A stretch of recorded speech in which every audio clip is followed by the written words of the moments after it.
I start with, the purpose for which I think all of us are here. All of us have the same goal, that is health for all. Whatever way that we are doing, the objective is health for all. And most of us have the two approaches. The approach of knowledge, the approach of action.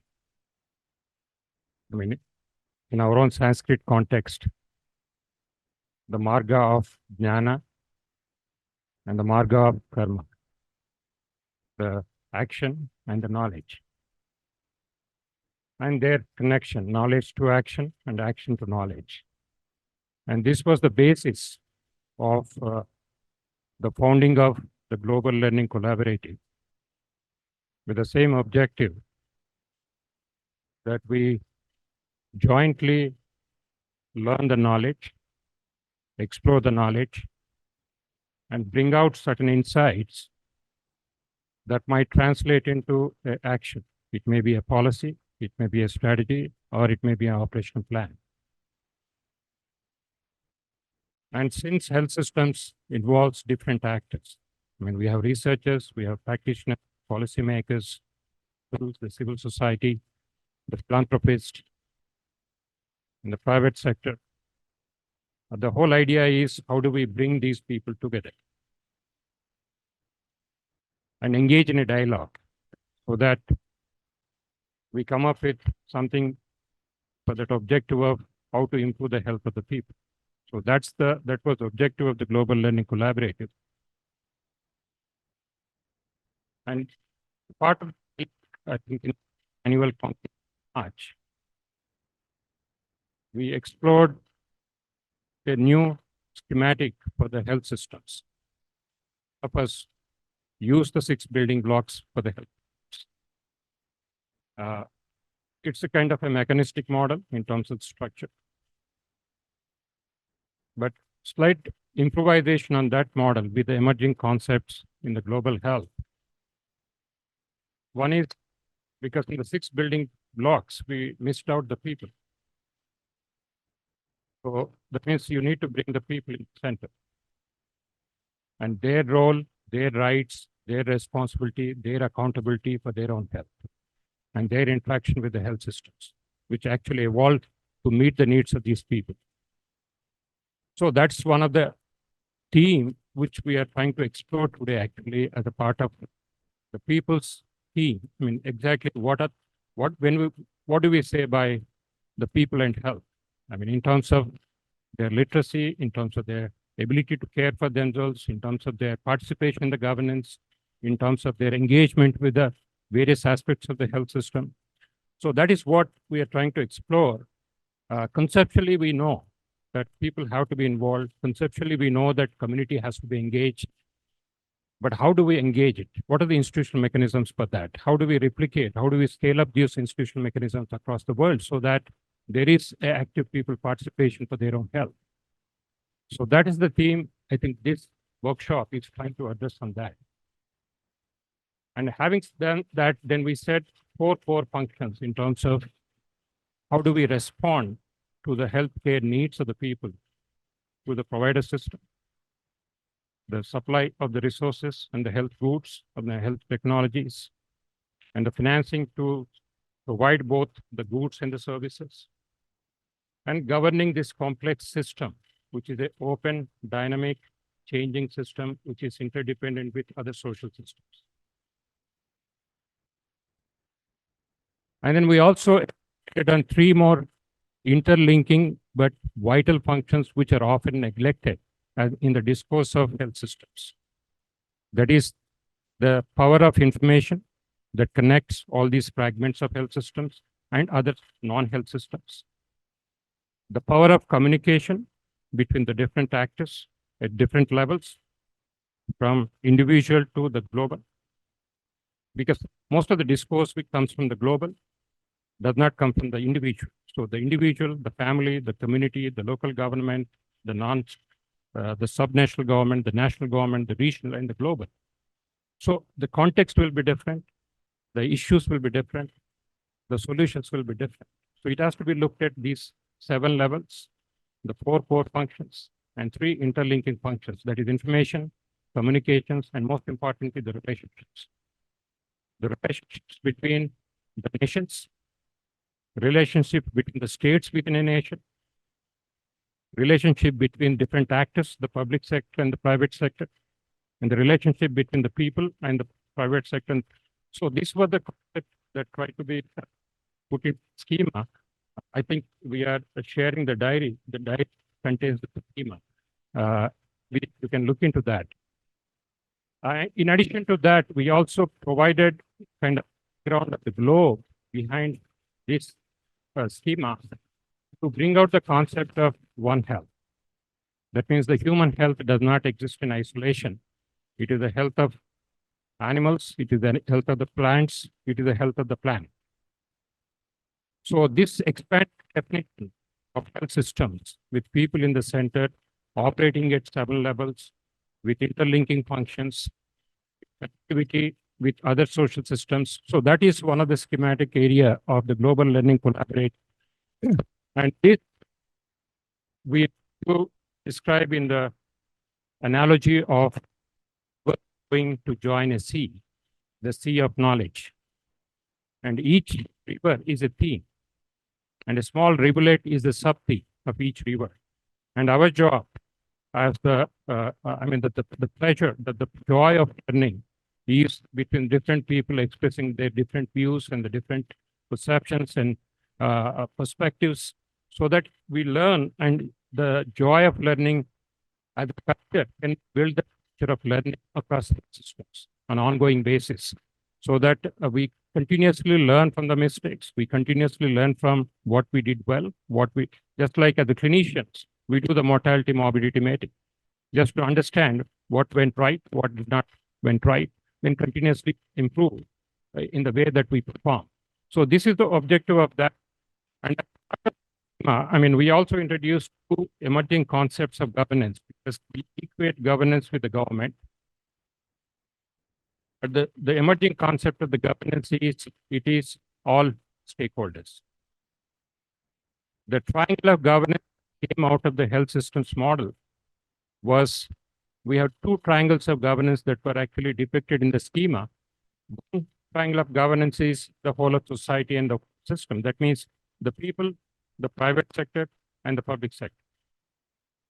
And within each of these groups, you have, again, multiple triangles of governance, the governance and the governance. That is the complexity of the governance system.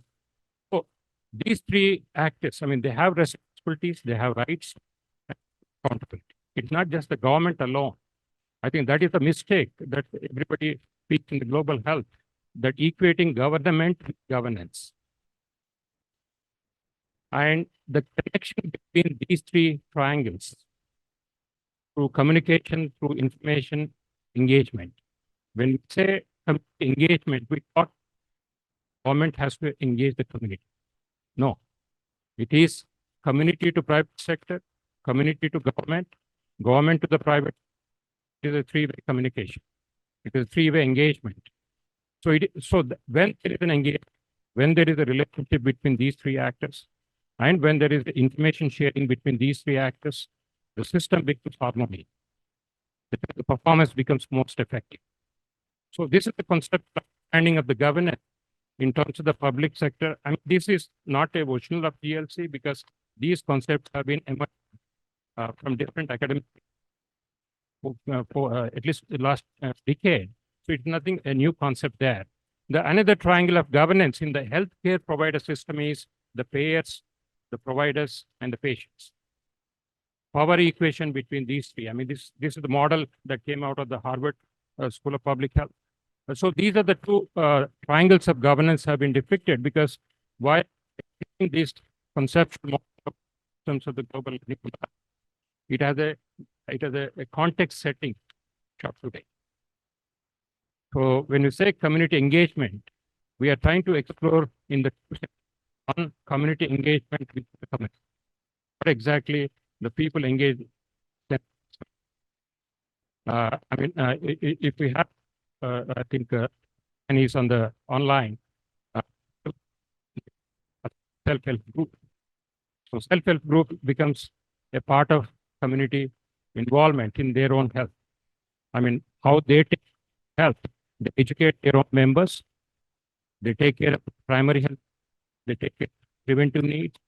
Their dependency on the actual system provides us much. And today, the technology permits people to take care of themselves. So that means that every individual can become a fight. So these are the points to be explored, how people can be empowered through participation and collaboration and help groups. These are the points, I think, the first session. The second session will how health system actually responds, because one of the function of the health system is two. One, how health system responds to the people's needs, when they need it, where they need it, how they need it, what they need it. Is it responding appropriately through engagement? The third is, how do you protect needs so that it through core objectives of the health system. So that is where how health system engages the community in terms of meeting these objectives. That is try to explore these elements of health system engaging the community. And the first panel will explore community itself and with the and with this to introduction to the context for the workshop. I wish we will have a joyful learning in the off day that we have, both during panels and during tea breaks and during the lunch break. It's a continuous journey. Thank you all.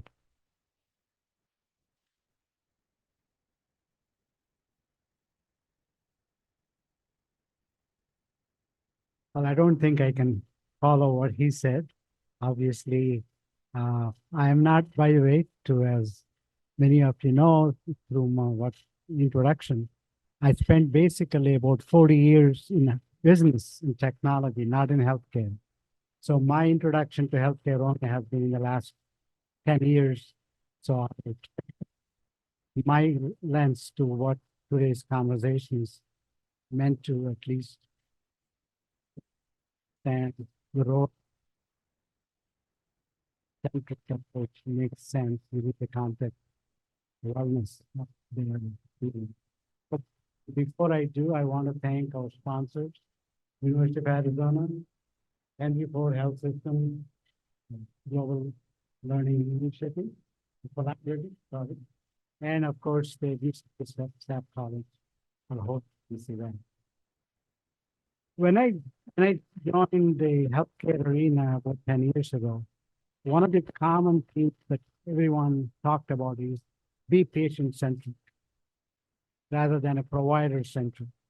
The question, of course, is what does that mean? Well, if I know from a business side, customer-centric means you are trying to do everything possible to make customer happy. Does it mean that we want to make patient happy? People say that I'm making him happy by fixing whatever ails them, whether through surgery or through whatever mechanism. But on the other hand, patient is not quite happy because a lot of the healthcare management of that is occurring outside the health hospital system, in the community, in their own family, in their own home.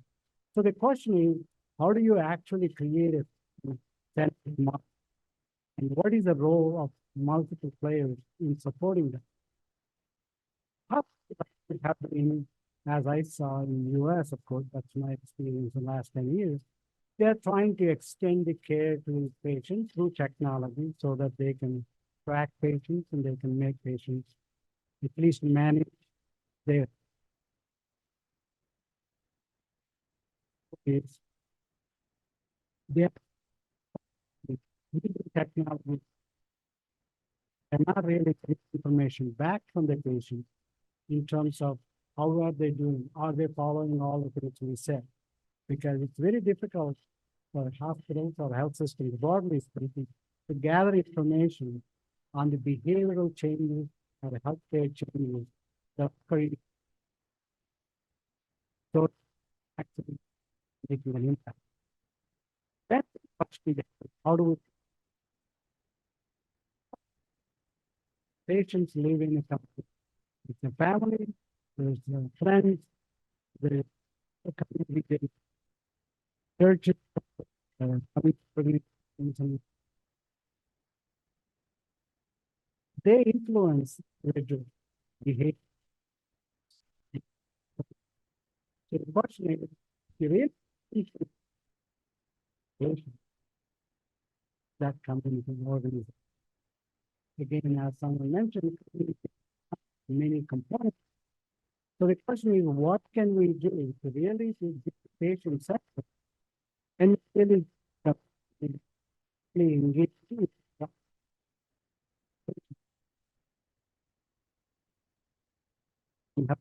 Not crazy to begin with, in addressing the interorganizational conflict community that surrounds it.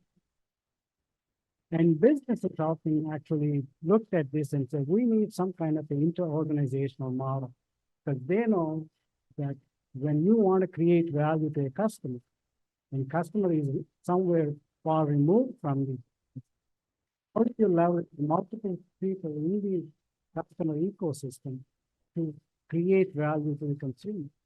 So the question is, what kind of interorganization model do we need to create if we want to really support the population and become more what we call people-centric or patient models? And that basically says you really need to have relationship governance. That is, you need to somehow connect the foreign health systems with the needs of the place, but also with the understanding what role the community has to play in the process. And how do you govern that relation? And that is a complex challenge for us. Because if we don't understand what the capacity of the community is, what roles they can play, what resources they have to support it, we are not really going to be able to address the relationship between hospitals and the insurers, the government, and the patients by leveraging it. The question, of course, is resource. Because it's one thing to build a relationship, another thing to create a resource base that allows everyone to contribute the resources they can provide the actual management of health practice. Making sure that every organization has resources to care for the patient. Patients have the adequate resources to gain access to resources, and of course, with funding from other organizations to provide the care. So really, you need a related governance and resource governance. Of course, you kind of that community. So we call it, at least in we call it a community model. So my goal, done a workshop similar to this, and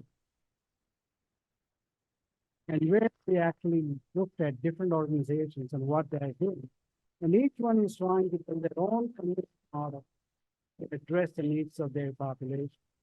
But there is no cohesive strategy in how they learning from each other and what is the common understanding of the governance that occurs between the communities and the health system. So my hope when I got back into most work and I'm on to learn that I want to come up with a vaccine challenge, a resource challenge, for me, in order to be able to care for the patients that they are connected. Actually have those as from the health systems and the public health systems or funding groups to see what is it that they have to address these challenges or challenges they themselves have in creating that value to the patient. It's a matter, we need to understand that it's not only barriers patients have in receiving care, but you also have barriers in the entire value chain from the health systems and the funders and the insurers We can pick sort of intermediate growth. Of course, cells to have the capacity to even what we like to at least understand. We don't understand the barriers, we can't come up with solutions. So I'm hoping at least from a listener today, I want to know what the challenges are on in the first panel on the community perspectives, which they could have. And then the second panel, which I'll try to collaborate or coordinate how the health systems and others see ways to address some of these challenges. With that, I will let you begin. Thank you. Thank you, Dr. Moore. Thank you, Ravi. If you want to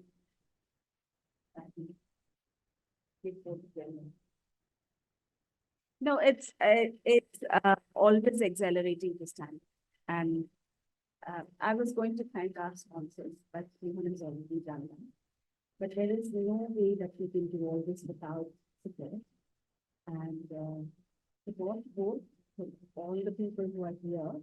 We're going to make this interesting and make it a conversation, make us have takeaways that we can make it. And people who actually stand behind us and say, yes, we are going to support you, we can do this, and we can take it forward. And for that, I think we are grateful to the University of Arizona, Henry Ford Health Foundation, and our local hero, Subodh, ASCI. Can we give him a round of applause because he's here? Who never says no to me, so I'm extremely privileged to stand here and say, collaborate with them all the time. Thank you. So we would like to recognize them for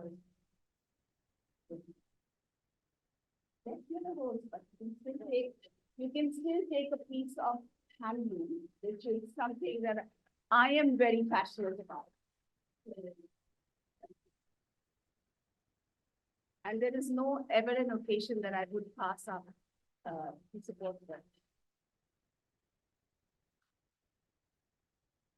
With that, I will get forward and we'll start the first panel.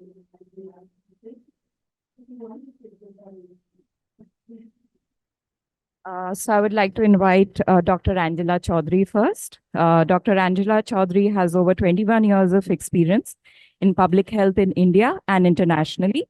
She is the group CEO at Catalyst Group, within which Swasti is housed. Most recent work has involved leading the health response of Community Action Collab, erstwhile COVID Action Collab, a people-centric multidisciplinary initiative that supports the most vulnerable to not just survive, but thrive during the pandemic. She has co-designed health and well-being interventions at a global scale and helped raise more than USD 1.3 billion for TB, HIV, and malaria for 12 countries. Welcome, Dr. Angela. It's a privilege. Joining us online is Srimati Preeti Sudan, IAS, former Principal Secretary, Ministry of Health, Government of India.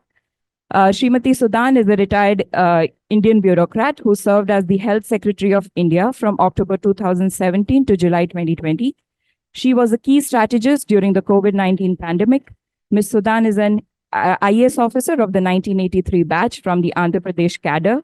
Before her health secretary post, she was secretary of the Department of Food and Public Distribution, Ministry of Consumer Affairs, Food and Public Distribution. She has been a key functionary in the planning and implementation of the Ayushman Bharat Yojana, a large-scale government scheme aiming to provide free health coverage to 40% of India's vulnerable population. It's a privilege to have you, ma'am, online. Welcome. We also have Dr. Purnima Madhivanan.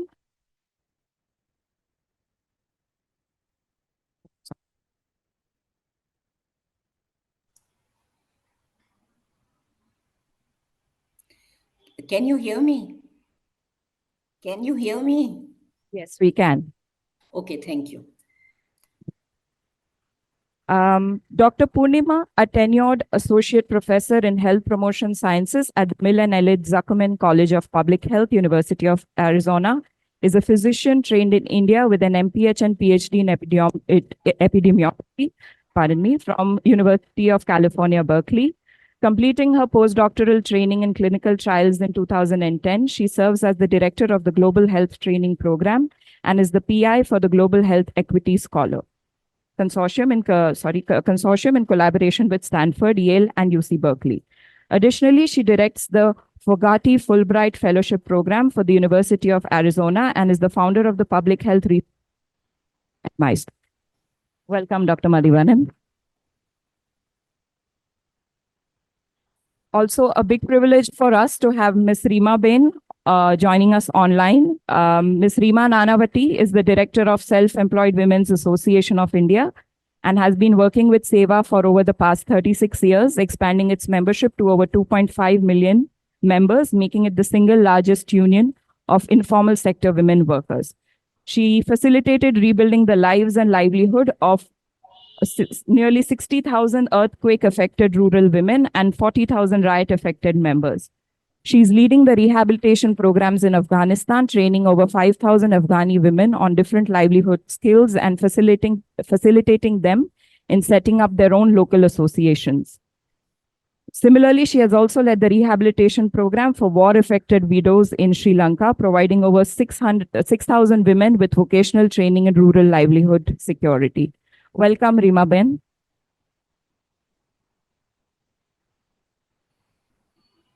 Next, we have Ms. Rekha Srinivasan. She's the CEO of United Way of Hyderabad.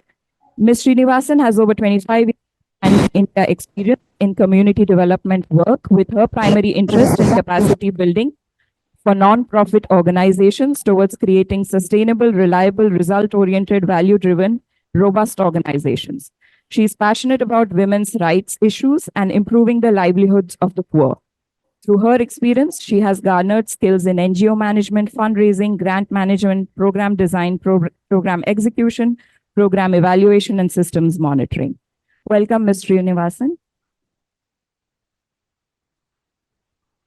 And last, but definitely not the least, Dr. Subodh Kandamuthan, Dean of Training Programs, Long Duration Programs, and the Director of the Karkala Subbarao Center for Healthcare Management at ASCI here in Hyderabad.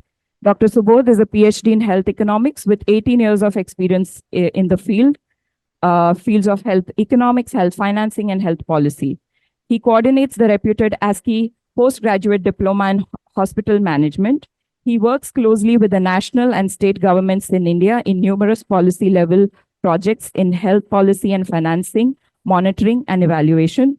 He has also worked as faculty in health economics at the Institute of Economic Growth, New Delhi, Institute of Health Systems, Hyderabad, and as a technical consultant in finance and public procurement to Health Department of Government of Andhra Pradesh.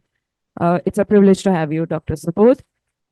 And our moderator for the session, Dr. Uma Aisola. She's currently the Director of Communications, Relations, and Partnerships. She wears many hats. She's been a hospital administrator for a major part of her life and has been working and contributing to the field of public health over the past 10 years. I can go on and on, but I will not. So I will hand it over to you from here.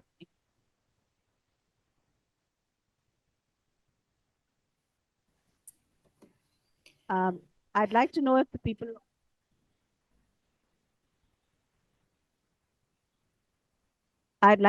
people online can hear me. Yes. Yeah, Yes. thank you. Yes. No man is an island.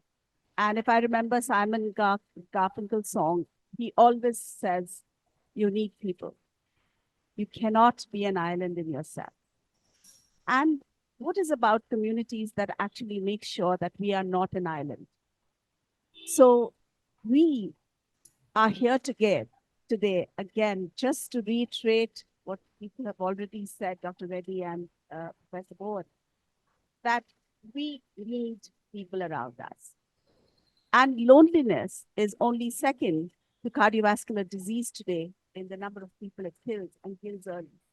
And some of those statistics are really alarming. Live alone, live alone, and you will find that there are many things that can frighten you much more than disease does. So in communities, we trust.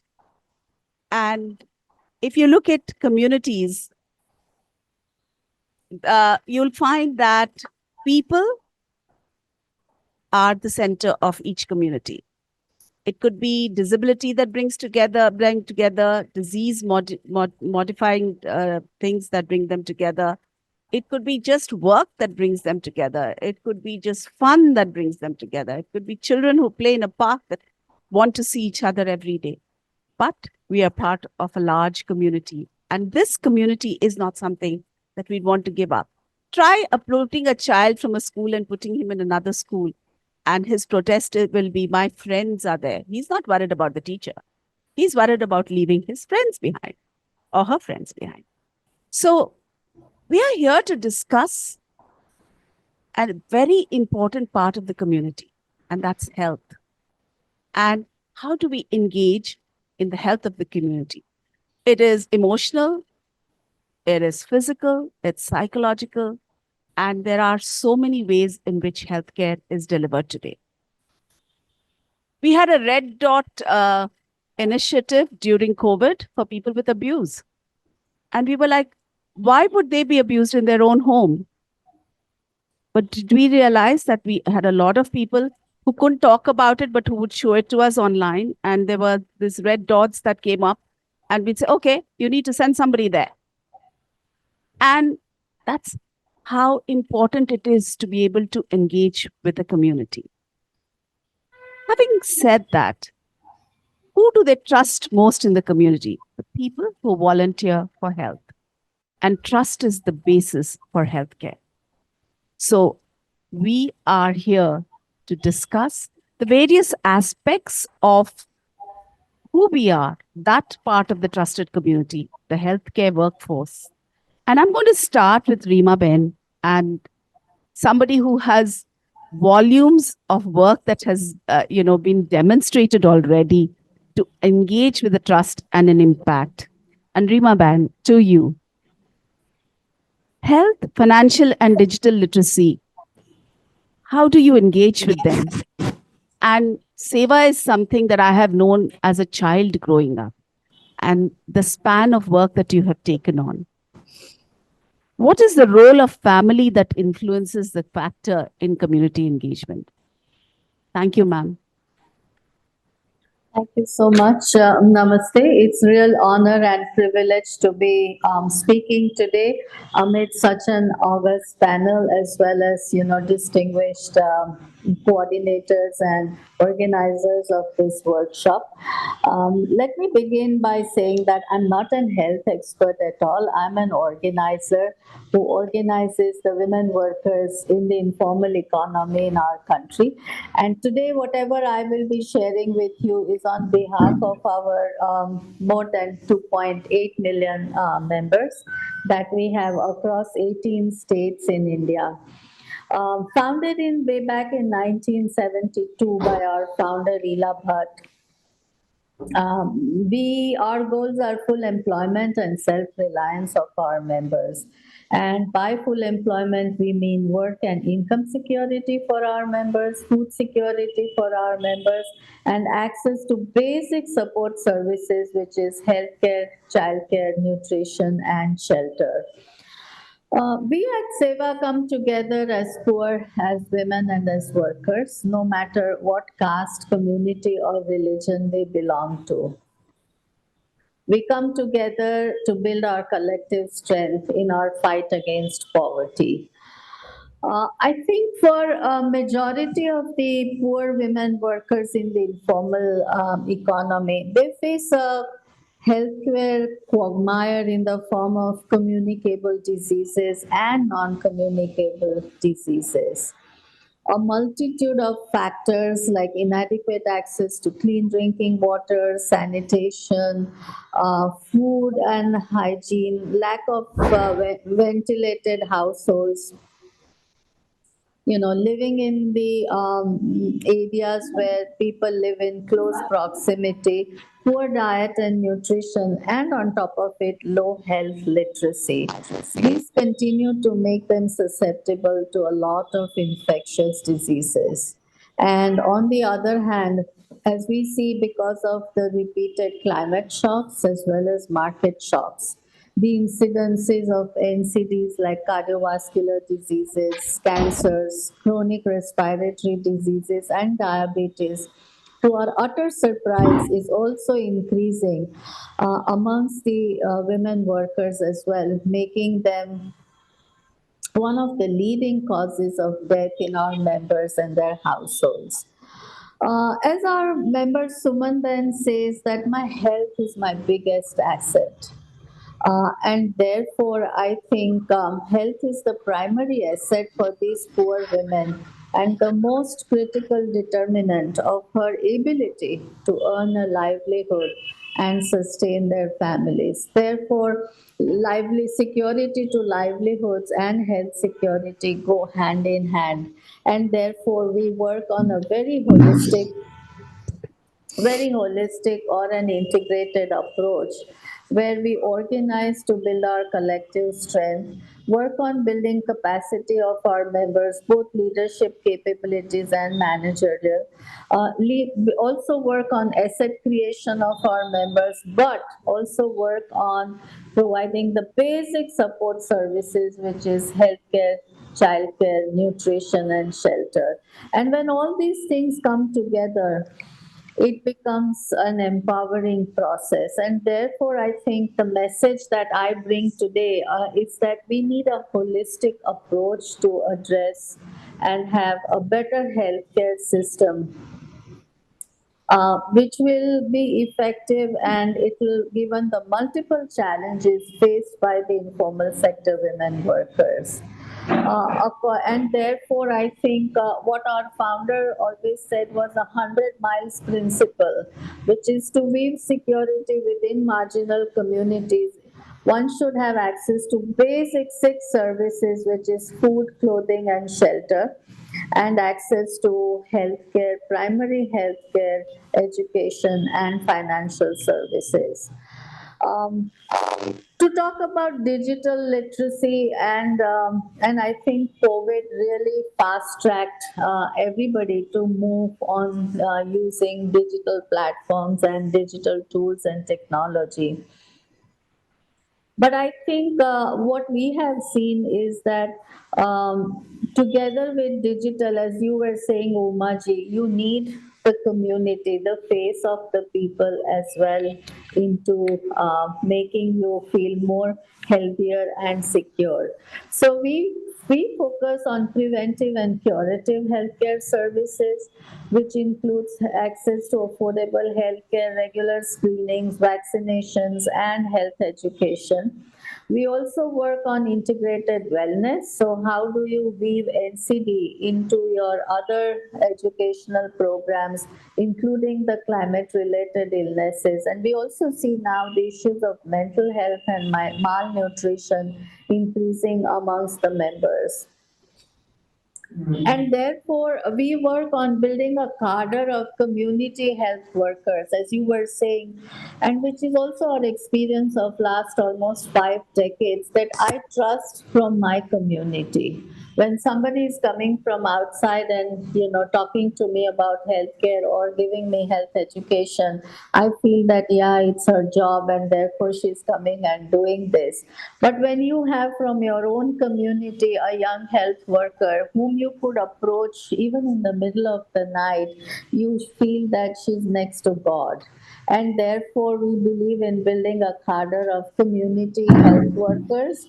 These are young women from the community whom we train. We take a family as a unit of organizing. So, with the community health workers, we let me give you an example how this works.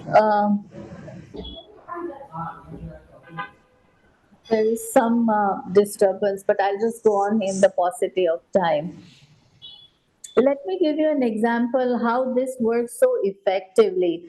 That we had a community health worker who was going from, as usual into a village. And she saw that, one of the regular member of Seva whom she visited, while returning from the field, she was really feeling very dizzy and tired.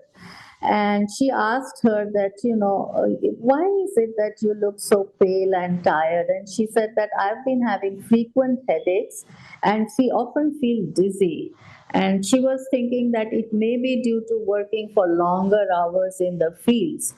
But the community health worker immediately took out her BP instrument, digital instrument, and measured her blood pressure, and she found it to be on the higher side.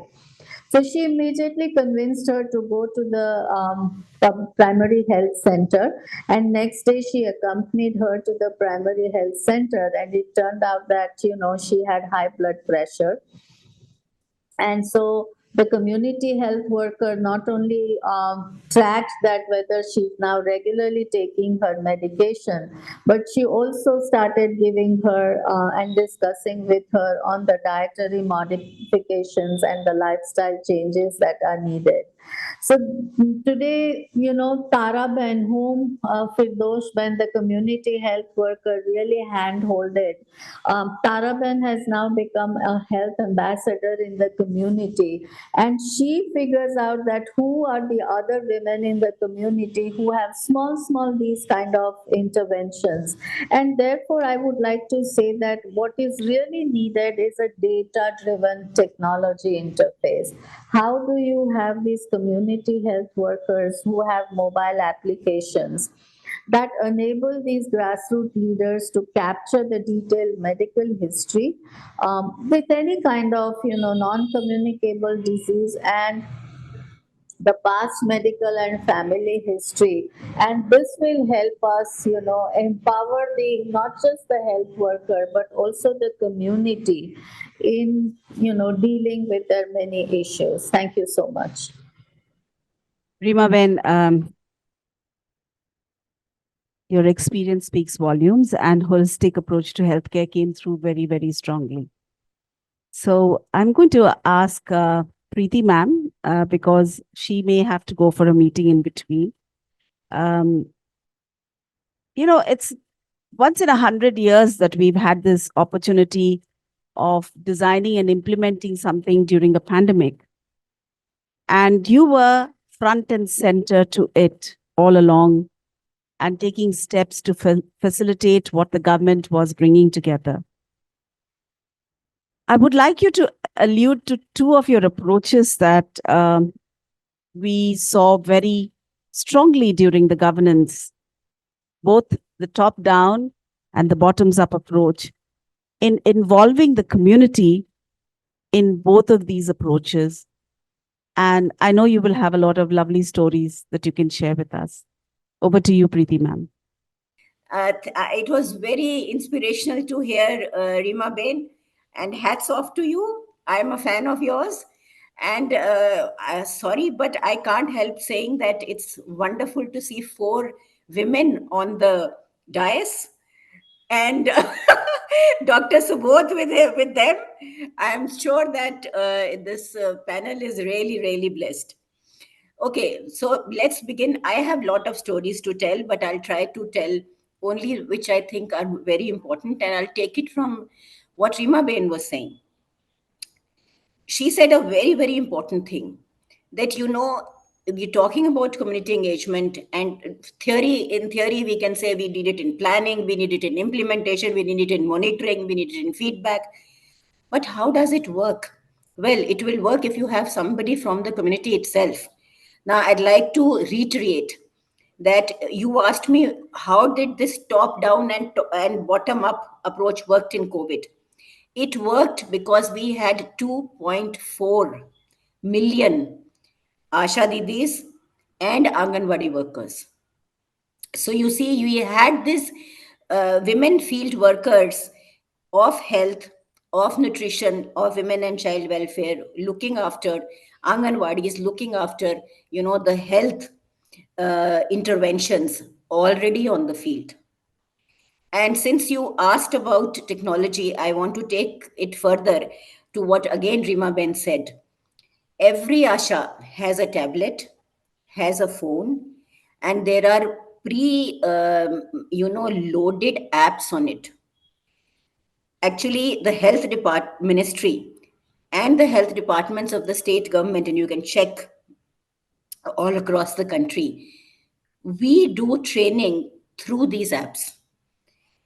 And do you know, I when about COVID, that our Ashas and our Anganwadi workers did such tremendous work. How were we able to achieve it? They didn't know how to wear a PPE. They didn't know what's a mask. They didn't know, that isolation is needed. They didn't know they have to protect themselves. And they were visiting every house. They used to visit earlier. We built upon our experience, as I said earlier. How did we get polio free? How did immunization work? How have we eliminated maternal tetanus?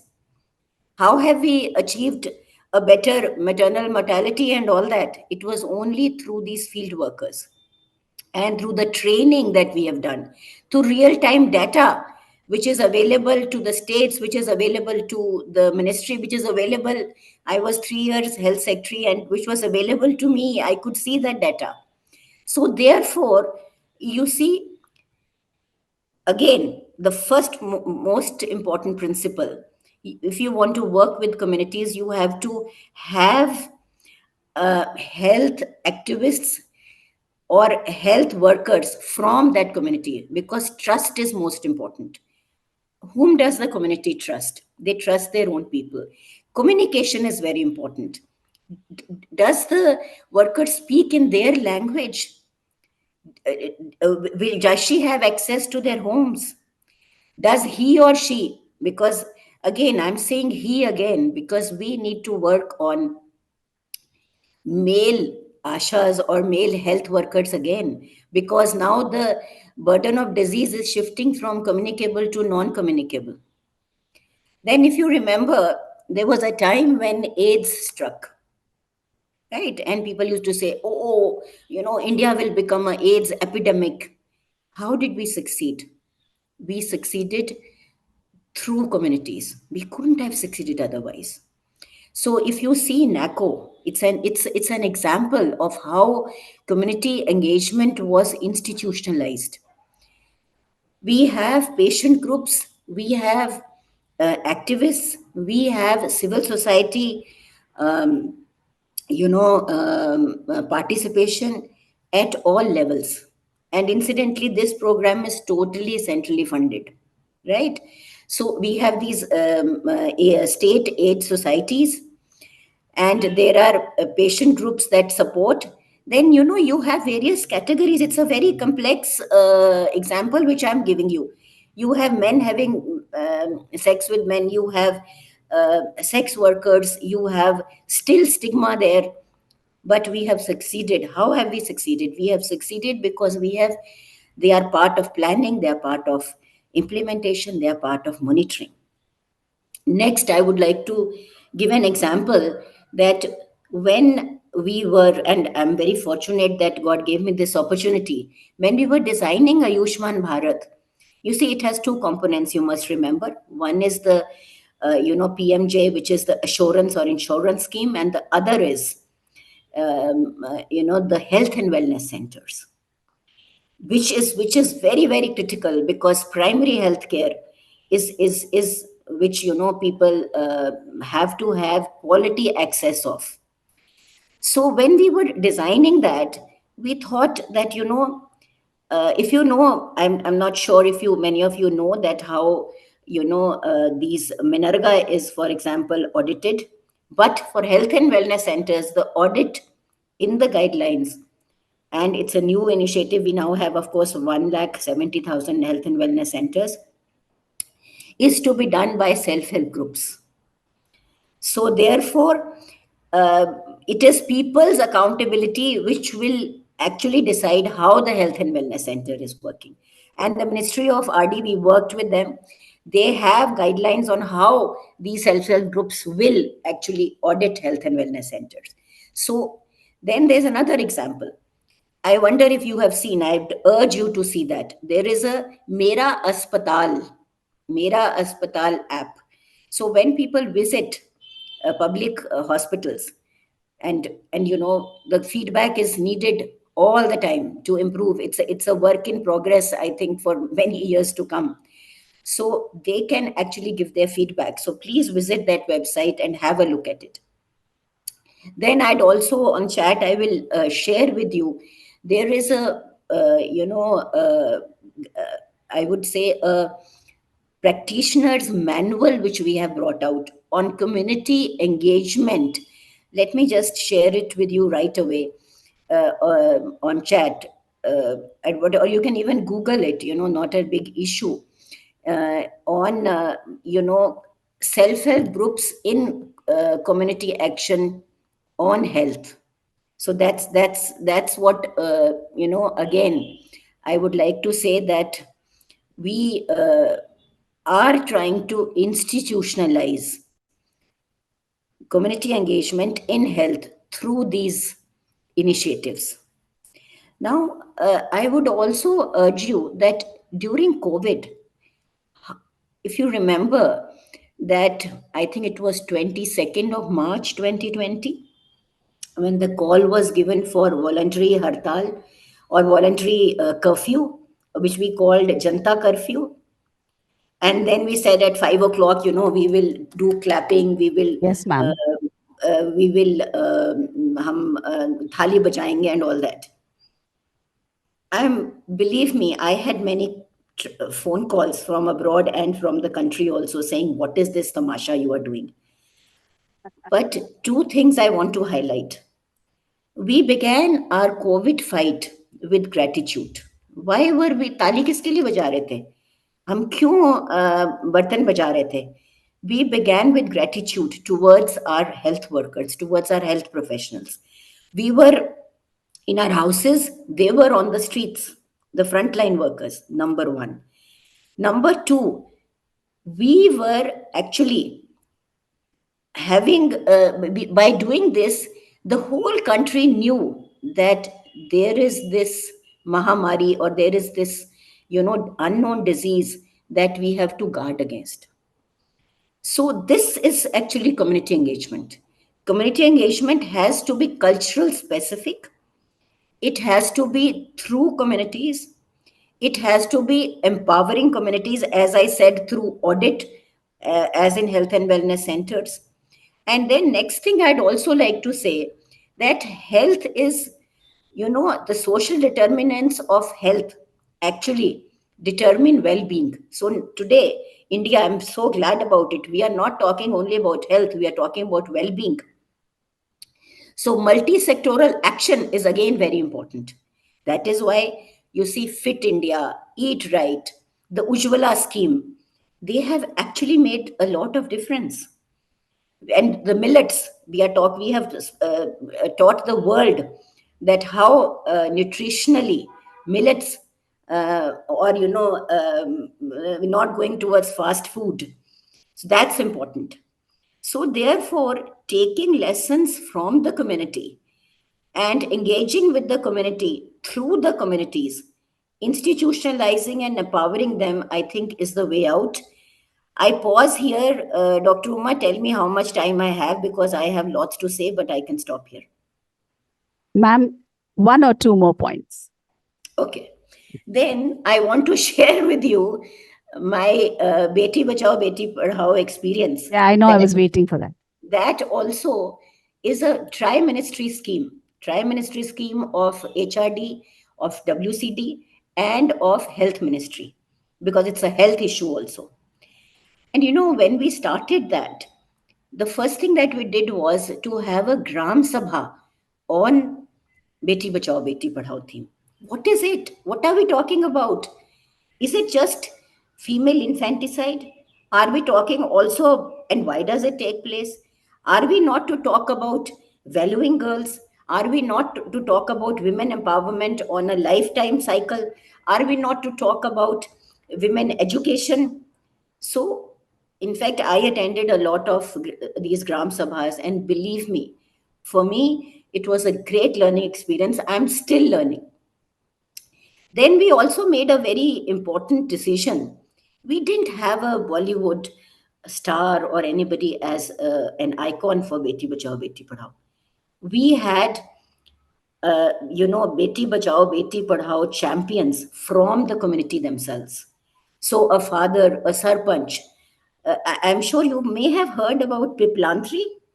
Piplantri is a village in Rajasthan. Rajasthan. Yes, where they grow 101 trees. They plant 101 trees every time a girl is born. Look at, he's our champion. So therefore, you see, learning from communities, recognizing the good work that communities do, recognizing the leaders that community trusts is, I think, the key to institutionalize community engagement in health. I also want to talk about TB. I did talk about how we tackled AIDS, but in TB too, you see our incidence is going down. We have what is called TB champions. And then these are the people who actually are helping us to contain TB. Next thing is that, our immunization program, how did it succeed? Do you know, we have, it's very interesting that immunization also is actually taken up by the communities themselves. Of course, ashas and all tell you what is it'll be, the team will arrive. And but we have these influencers from Gram Pradhan, Panchayat representatives, community or religious leaders, teachers, NGO members, RWA or ward members, councillors, shopkeepers. Then we have what is called Tikakaran Nigrani committees. And this we do it with support of PRIs, with health departments, again with civil society. Then we also form what is called Prachar Toli, which is formed 2-3-4 days in advance of when the campaign dates of immunization are there. So they conduct folk media plays, and community mobilization is done through these means. So therefore, one has to think in an innovative manner. One has to engage communities on the subject in a very diverse manner. So these are some of the examples, but as I said, I can go on, but I stop here. And I stop with, a word that we must recognize, that access to health services, quality of health, will improve only and only if we start talking about it from schools itself. So we have Health and Wellness Ambassadors program. I don't know whether you've seen that. Please Google it and see. Yes, ma'am. So 2 teachers in all schools are selected as health and wellness ambassadors. Children are taught about sanitation, cleanliness, Swachh Bharat, all of this, because multi-sectoral action is what is required from the communities on health. So I stop here. Thank you for having me, and all the best for Ma'am, the day. it's all. I wish you were here in person. I would have given you a big hug, but right now it's going to be a virtual hug because Yes. I know you. You are as passionate as we are about what we do in communities and how you've actually taken things on. And I must share one story about NECO and my engagement with NECO. We actually set up a health helpline for Tamil Nadu. That was the first health helpline we set up for people living with HIV/AIDS. And we had a 11-member FTE, as they call it in the business parlance, taking just calls for people living with HIV/AIDS. And that was one of the first health helplines that the government was looking at, and how we actually could hear the voices of the people, and how the discrimination was so strong and how they needed that support is something that I can, I would sit in on those calls for half an hour every day, and it was a reality check. So communities always give you trust at one end and a reality check at the other. And without the government and the governance that actually makes so much difference to the healthcare and the people-centered healthcare, I don't think we would be able to take forward all these engagements in communities. So Rima Ben and Preeti ma'am, I urge you to stay on because the panel is as interesting as it will be. And I look forward to your comments as we go forward. Thank you. Thank you. So I would request you to please mute me because I'm unable to do that myself. Yes, that will be our work. And I Yes. will be here till 11. Thank you so Yeah, much. thanks, ma'am. So, Angela, not going to let you go so easily.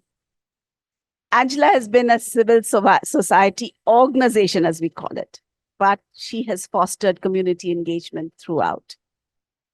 And she has dealt with multi-regional work.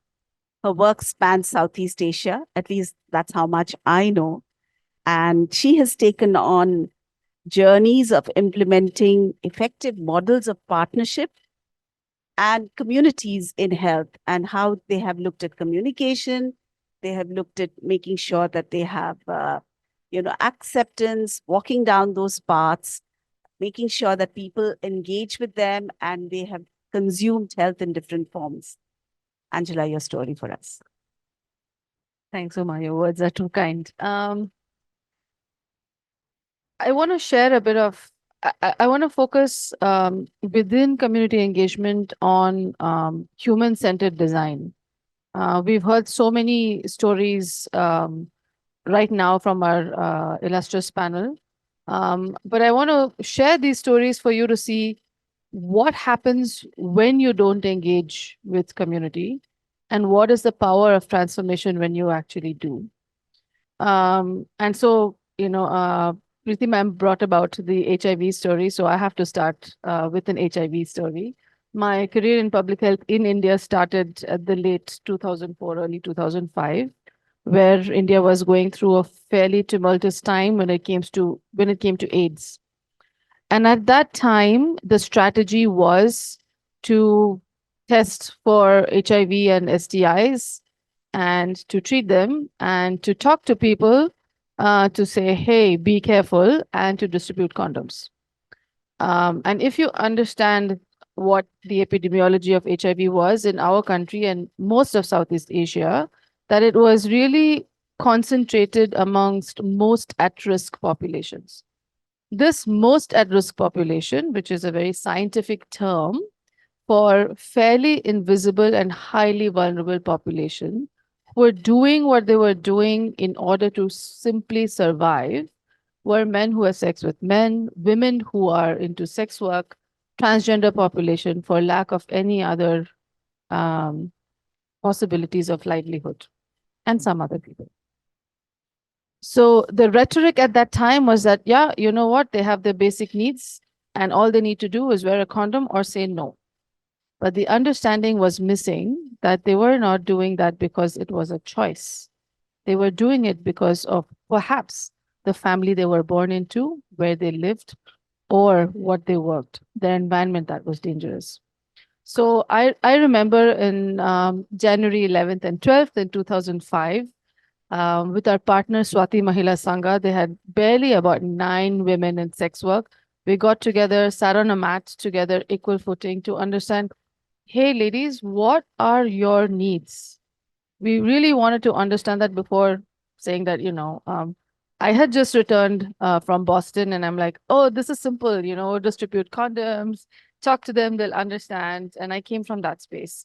But my colleagues and founders who've been working with agriculturists and livelihoods, people said, oh, let's understand the people first. And so that was my biggest lesson in public health. And really, they noted the top 10 things, and health wasn't even in top 5. Basic stuff like safety. Am I going to be dead tomorrow? Am I going to have the food on my plate, at least one meal tomorrow? Is my child safe tomorrow? Do I have something, some money for the next day? Who am I? Am I a human being? Do I have a future? Do I have a right to live or breathe? It started even with dignity and identity to basic stuff that we take for granted, like freedom, freedom from safety, freedom from violence, and of course, food and shelter. So really, what are we talking about condoms to these people? It made me feel so ridiculous sitting in that room at that point in time. But we had donors who needed to be satisfied because all they wanted was condoms to be distributed. It took us 3 to 5 years to build that perspective. So again, human-centered design has to be patient.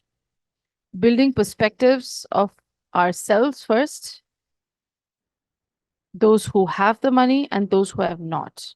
So like you said, Dr. Reddy, earlier, that governance is like a whole of society. It's really about decision-making and aligning our value system towards what we really want to achieve. What did we want to achieve? We wanted to level the curve on HIV. If you did that, what was the best way to do it? Was to really build institutions, build human beings and their capacity, and understand where they were coming from.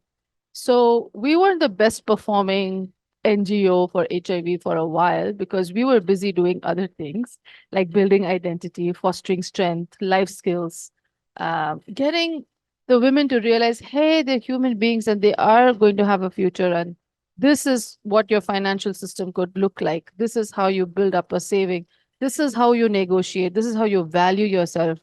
This is how we also work to the police to stop police violence of women in sex work. And so when the women started to get that identity, that freedom, that strength in themselves, and then with each other, because they came together as a community, they were able to say, no, I will not have any kind of interaction without a condom.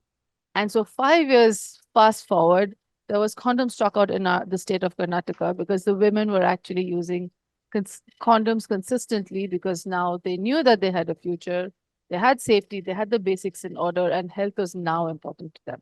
So this takes time. But without that, we would just be giving condoms and we would have never leveled the HIV curve in our country. I doubt that. Out of that program, the women built their own non-banking financial institution. I'm very proud to say, like, they're going to celebrate their 20th anniversary tomorrow. I'm looking forward to joining them there. And they finance their own health program, where we used to be like sort of their partners, donors at some point in time. We are now their consultants. They call us and they pay us for services that they require from us. And that is our proudest moment. Their non-banking financial institution, the NBFC, also called as Swati Jyoti, finances about 47% of their primary health program and rest is grants. It's one of the most successful programs ever. And this is money made by these women, saved by these women, and interest earned by these women. So that's one story. Similar story from COVID Action Collab, moving way down. While the public health, I mean, I think in this country, we should be so blessed that we're a democracy and there's so much of community engagement that's also going on. But sometimes when it comes to crisis, we just want to do our best and we forget to take people into account. And so the first few months, there wasn't a lot of community engagement or understanding what communities can do. COVID Action Collab was built with 384 grassroots organizations. And I'm going to talk about the people who are absolutely invisible from society, people living with disabilities in the poorer communities. Nobody knew how to get to them. Elderly people who are prioritized for COVID, no one knew how to get to them. They had mobility issues. Adolescents at risk. There are many, many adolescents and young girls who are in their homes that don't come out or see the light because of the violence that is situated around them. And of course, the most at-risk population that I mentioned and many more. These people cannot go to primary health centers, even if they're situated right in their village, right across. They can go, they can access them because maybe they have mobility issues, safety issues, or their work, like construction workers, don't allow them to go into a hospital because hospitals close by the time they're out. So how do we get health systems to them? Can they use apps? No, a lot of them don't even have basic phones. So we had a few things. We went to them and said, asked, what is your situation? What would you like? how can we protect you? The first thing on their mind is livelihoods. When we talk about access and hesitancy, people did not want to get vaccinated because it meddled with their livelihoods time. That would mean a daily wage gone, waiting in a long line, or they just couldn't make it when they were free after work. And they were also worried about the side effects of vaccination that would keep them away from work. That was the main thing that was there. So we had to look for incentives. So I'm just going to cut down those many stories. We worked with the transgender population in Bangalore as a pilot to see they had, I think, 0.1% of trans populations who were vaccinated in Bangalore who claimed at that time to have reached saturation point. So we went to them and said, hey, what's going on? Few things. One is they all lost their livelihoods because obviously there was lockdown, and most of them were begging for money and sex work, and that was not available to them. So food was of interest. Secondly, they were not vaccine hesitant. They were fairly confident, but access was an issue. The fear was that most of them were addicted to alcohol. And that's again a mental health issue that is quite unaddressed in these populations. And therefore, the fear of alcohol getting mixed with vaccine and causing problems was quite high on their agenda. So all we really needed to do was tip that balance. And so we worked with the community institutions. Obviously, you was alluded to earlier, trust is the main thing. You have to trust. People work on trust. So we worked with the frontline workers and community champions of these transgender community organizations. And we made available a trans doctor. We made available a box of essentials that could be available, like it's a month of stock. And I'll get to dignified distribution in a tiny bit. And we had primary care, like a service available for them. We expected around 100, 150. We had 500 people in a line. All they really needed was a combination of those services, and they were okay to take the vaccines.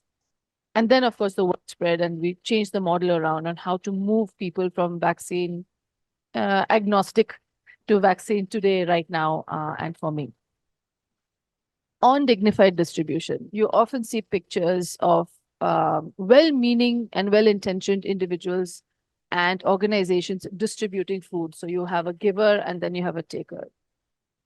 But no one in this room, I would bet, wants to be on the taking side for something as basic as food. You're in that situation because of crisis and you're now taking basic. We never asked that question. But when you ask, no one wants to be a beggar. No one wants to receive food like that. And so dignified distribution is something, it's well known, but it's not often practiced in our country, where you understand from the community, what are the basic needs. So someone in Vijayawada, the community in Vijayawada will not have the same needs as the community in Chikbalapur. They're two different states. They may be southern districts, but they're completely two different requirements. Also from one coastal region to a dry region, the food stash that they would like, or the basic amenities that they would like during a crisis, and crisis is now going to get more because of climate and other reasons.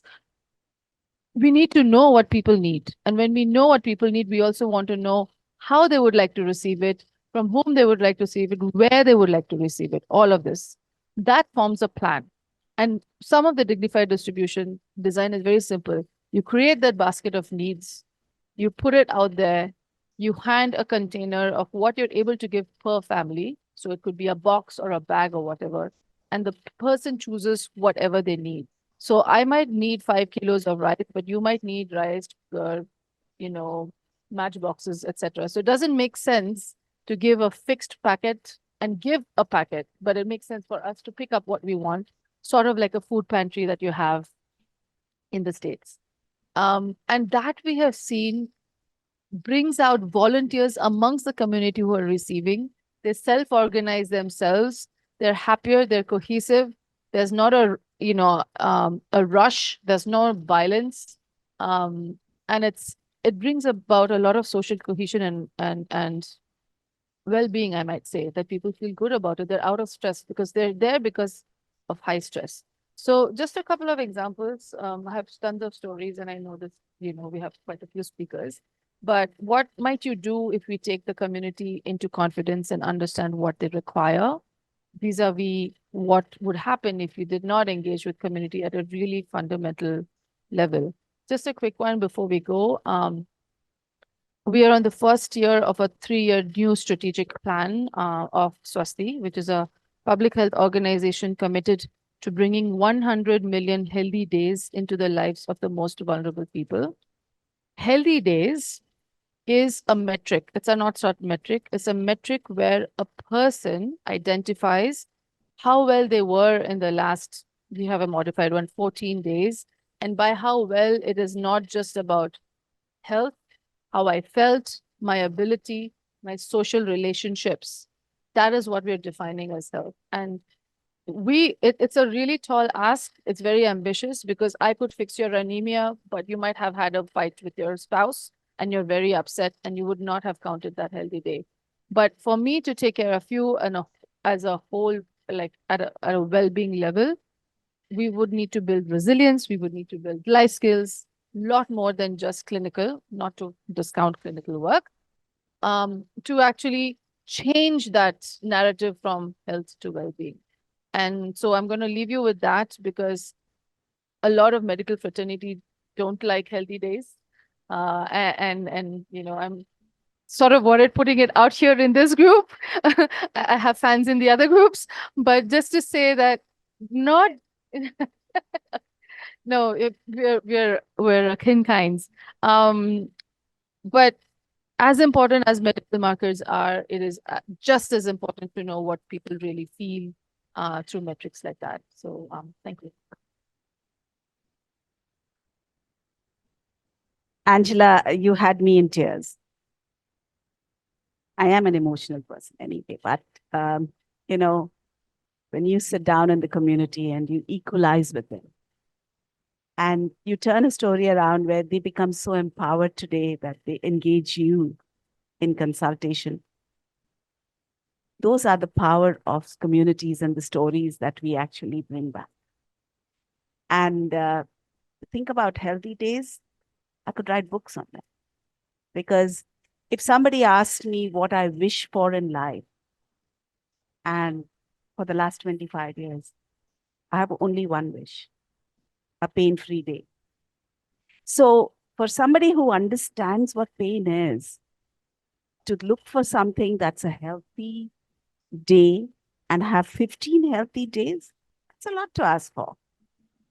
And, you know, I'm sure that many in this room will resonate with different kinds of pain. So I wish you the very best, and please let me know how we can help you with healthy days. Do I want to break the cycle and ask people about funding and economics, or should we just continue on community engagement and then go to the funding and economics? Panelists. Anything is fine. So then I will just go to Purnima, ma'am. And Purnima, you have been somebody who has provided for provisioning in care and healthcare all along. Infectious disease specialist at heart and practice, and engaged with several kinds of communities to provide care at the bottom of the pyramid. You have looked at disadvantaged populations at a large part of your work. You establish the PHRI and the Prerna Women's Health Initiative. And you've used approaches which are innovative in models of healthcare. And you've supported the last mile of many of these initiatives. I'd like you to share your story. Is there a mic there?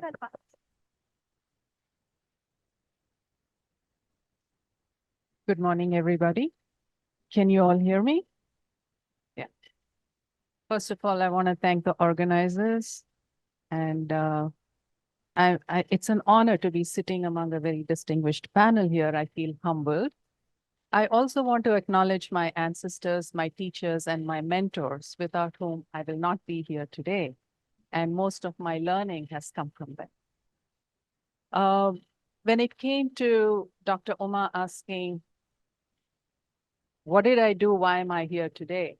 When I started, as a medical student, I had no clue what I wanted to do because, first of all, I had no intentions of being in medicine. My whole ambition was to get rich quick and have a good life. And medicine was not the way. I wanted to do engineering and do an MBA, go abroad, make my money, live a happy life. Didn't work out that way. I was raised by a single mother who had only 8th grade education. And when my father passed away, she had a 1.5-year-old son, a 3-year-old daughter, and a 5-year-old daughter. And she had to make a choice whether she was going to go back to her parents, who were in a village very well off, or stay back in Bangalore, which is where my father had transferred because my father was in the Air Force. And he had passed away in Bangalore, so she had to decide whether she was going to stay in Bangalore so that her children could get education. So fast forward, when it came time for us to go into after 12th grade, my sister tried for 2 years to get into medicine. She couldn't. And I went to the same college to give my entrance exam where my sister was giving, with the intentions that I liked a boy there, and I wanted to see if I could see that boy. So I didn't want to go and give the biology exam. I just wanted to give physics, chemistry, math, and get out and just see if that guy was there. Didn't work out. Had to give the biology exam, got into engineering, got into medicine. What was the decision? My mom said, "You're not going into engineering. You are going into medicine because we need a doctor in the house." Right? This is the standard story of every Indian family. So I'm not telling you anything new. Unfortunately, it was not in Bangalore. She wanted me to go to this godforsaken town far away for me, growing up in a city called Mysore. Mysore was a village. When I was growing up in Bangalore, we had all the amenities. So I was taken to Mysore, left there in a hostel, and said, "You're doing medicine." So I finished my damn medicine, 4.5 years, and my internship, and I said, "I'm done with medicine. I'm done. I'm going back to my dream of getting rich." No, it didn't happen because I wasn't sure what I wanted to do after medicine at that point. So I took a year off trying to figure out what I wanted to do. I was part of a running club. It was called Hash House Harriers, basically runners with a drinking problem or drinkers with a running problem. You choose what it is. So while we were at one of those events, one of my friends said, "Hey, there's a doctor looking for another doctor because she can't find anybody to help her in her practice." And at that point, I was in Chennai, which is a medical capital in India. And you have the best doctors in Chennai. And I wasn't sure why that was. So I said, "Sure." Had enough to drink. I said, "Yeah, I can go and meet her." But I had a 1.5-year-old daughter at home, so I wasn't going to leave her. I said, "Yeah, if she can find me a babysitter, I'll come and meet her." So she said, "Okay, you have to go meet her." And this doctor calls me. Turns out this doctor was Suniti Solomon, who was basically the person who identified the people who were living with HIV in India. And she was running this NGO and she didn't have a doctor. So she said, "I will find you a babysitter. I need you to come and help me take care of patients." I said, "What the hell? You know, I'm getting free childcare and I needed to get out of the house." So I said, "Sure." But the problem was, it was HIV. And as a medical student, when I was going through medicine, we had not learned about HIV because it didn't exist at that point in time. So it was when I started working in the HIV field that my interest in medicine came back to me, because I wasn't seeing the same leg pain, head pain, tiredness, and joint pains, but it was something new. So we actually took the Hopkins Bartlett Manual, and I actually learned my medicine doing HIV work. And in the late 90s, I think I was probably the first one to start the Women and Children's HIV Clinic for India. And the reason was I could speak 5 languages. So I had patients coming from all over India to get seen. But the challenge that I saw was the women were all in their late teens or early 20s. They had just gotten married. and they found out that they were HIV, or they had just gotten pregnant and during the pregnancy test, they found out that they were HIV. So the risk factor for women in India, like what Dr. Angela said, the at-risk people, for me, my patients, the only risk factor for the women I was seeing was marriage. What do I do with that? I can't tell women in India not to get married. Yesterday, I was in a jewelry store. It felt like I was in a coffee shop. The way people were buying jewelry, I was like, where is the money to buy that kind of jewelry, right? Or you see the wedding places, and I'm like, why do you spend that money? Give it to the couple so that they can do something with it. So it's an important aspect of our culture. Being married, making sure that the community knows that, you have all of these people and you're going to share the happiness with everybody. So I can't say, don't get married. So my next plan was, okay, how can we prevent women in the first place from getting infected with HIV? So that is when I went back to school to learn about prevention, because medicine doesn't teach prevention very well. It teaches you how to find a bug and kill the bug, but it will not tell you how to take care of your bodies. So I went back to school, got a master's in public health in epidemiology, and then I got my PhD in epidemiology with the intentions of coming back so that when I'm here, I'm able to do what I had to do. So my dissertation research was to look at the upstream variables of how we can prevent HIV in the first place in women. And that essentially, when I came for my 1 year to collect my data for my dissertation, I was thrown out of 4 hospitals because we were offering care to the women and offering them treatment to the problems they had. So essentially the hospital said, you're affecting our business model. Because as a researcher, when you find something, you treat it and you actually compensate your participants because they're also answering a whole lot of questions for you. They said, no, you can't be here. So after being thrown out of 4 hospitals, I didn't have the time or the patience to deal with another hospital or the damn doctors. So I said, I have a medical license. We'd start a clinic. So we started a clinic, established the entire thing from garbage bins to curtains, got women to start coming in. And when we started to reach out to the women, my study was supposed to be among among reproductive health women to look at this. And the exclusion criteria was pregnancy. So who goes to an OBGYN department? For sure, that was another failure for me. So I'm just telling you about all the failures. I mean, you might think there's an august panel. I'm sure if you listen to all of them, they will all tell you we failed more than we have succeeded. So in terms of failures, having been thrown out of hospitals, then trying to go and get to non-pregnant women in an OBGYN department where everybody's coming for being pregnant and antenatal care, it was a freaking disaster. So I had to, again, re-strategize and understand how am I going to get to these women? So we started going out into the community. We started working with the women's self-help groups. And under each self-help group, you have at least 20 women. But then you talk to the president of federation, they have 100 self-help groups under one federation. So I had easy access to women. So once we moved out of the medical model, out into the community, I was able to recruit all the 1,000 women within 3 months into my study. And then we also had to understand, how do you get these women to come back? Because I was doing a longitudinal study where women had to come back every 3 months, whether they had a problem or not. So it was at that time we noticed we have auto rickshaws in Mysore. I don't know how it is here, but me with my doctorate degrees, I cannot negotiate with an auto driver, okay? Because they're going to look at you and decide how much you're going to pay for that ride. It could be 20 rupees for you. It could be 200 rupees for me. It depends. So I am expecting my participants who are coming from these communities to negotiate with these auto drivers to come to a clinic when they had absolutely no problem. I was not being reasonable here. Yes, as a study, yes, as a researcher, I want them to come back.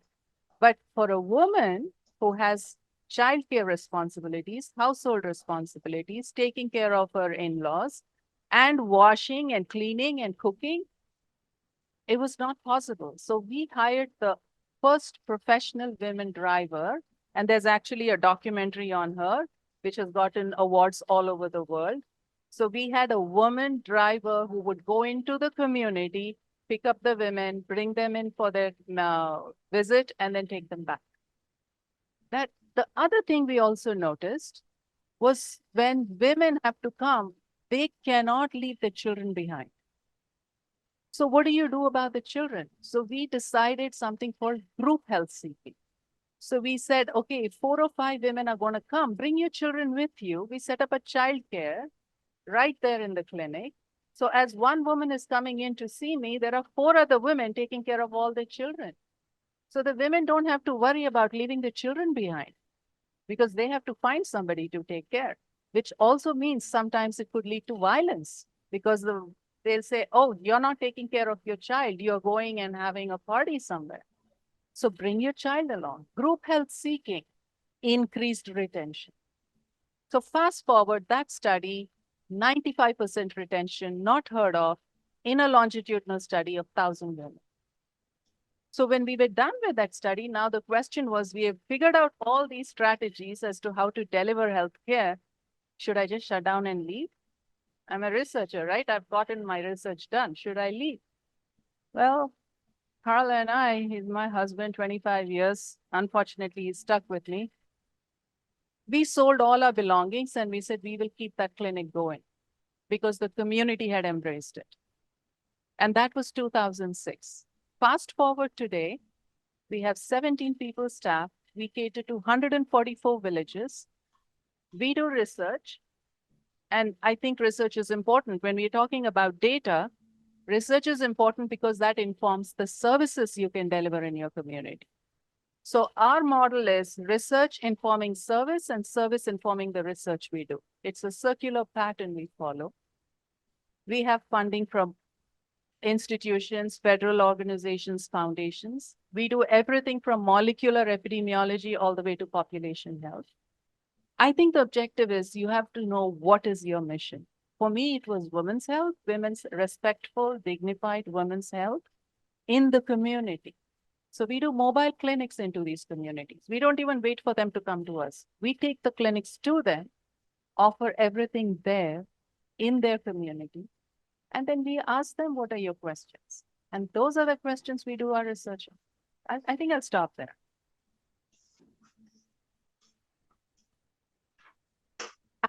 I think each story is going to make me cry today. But having said that, Purnima, what a story. And you did get rich because the community gave you those riches. So it's not about material wealth always. It's about how you are embraced and how you're respected and how much you have given rather than taken of a system that is usually used to take. So hats off to you. And then I have the people who run all of us, so both the health economist and Rekha, who supports all those people who keep coming to her with proposals and saying, here I am at your doorstep, and she has to evaluate them, equate them, and look at each of them in ways which is equitable, not just in the financial sense, but also in the sense where the community engagement is at its largest. Rekha, over to you. Thank you, Uma. I think I'm the only non-doctor on the panel here. By the way, I'm a pseudo doctor because I have a PhD. So Okay. join the club.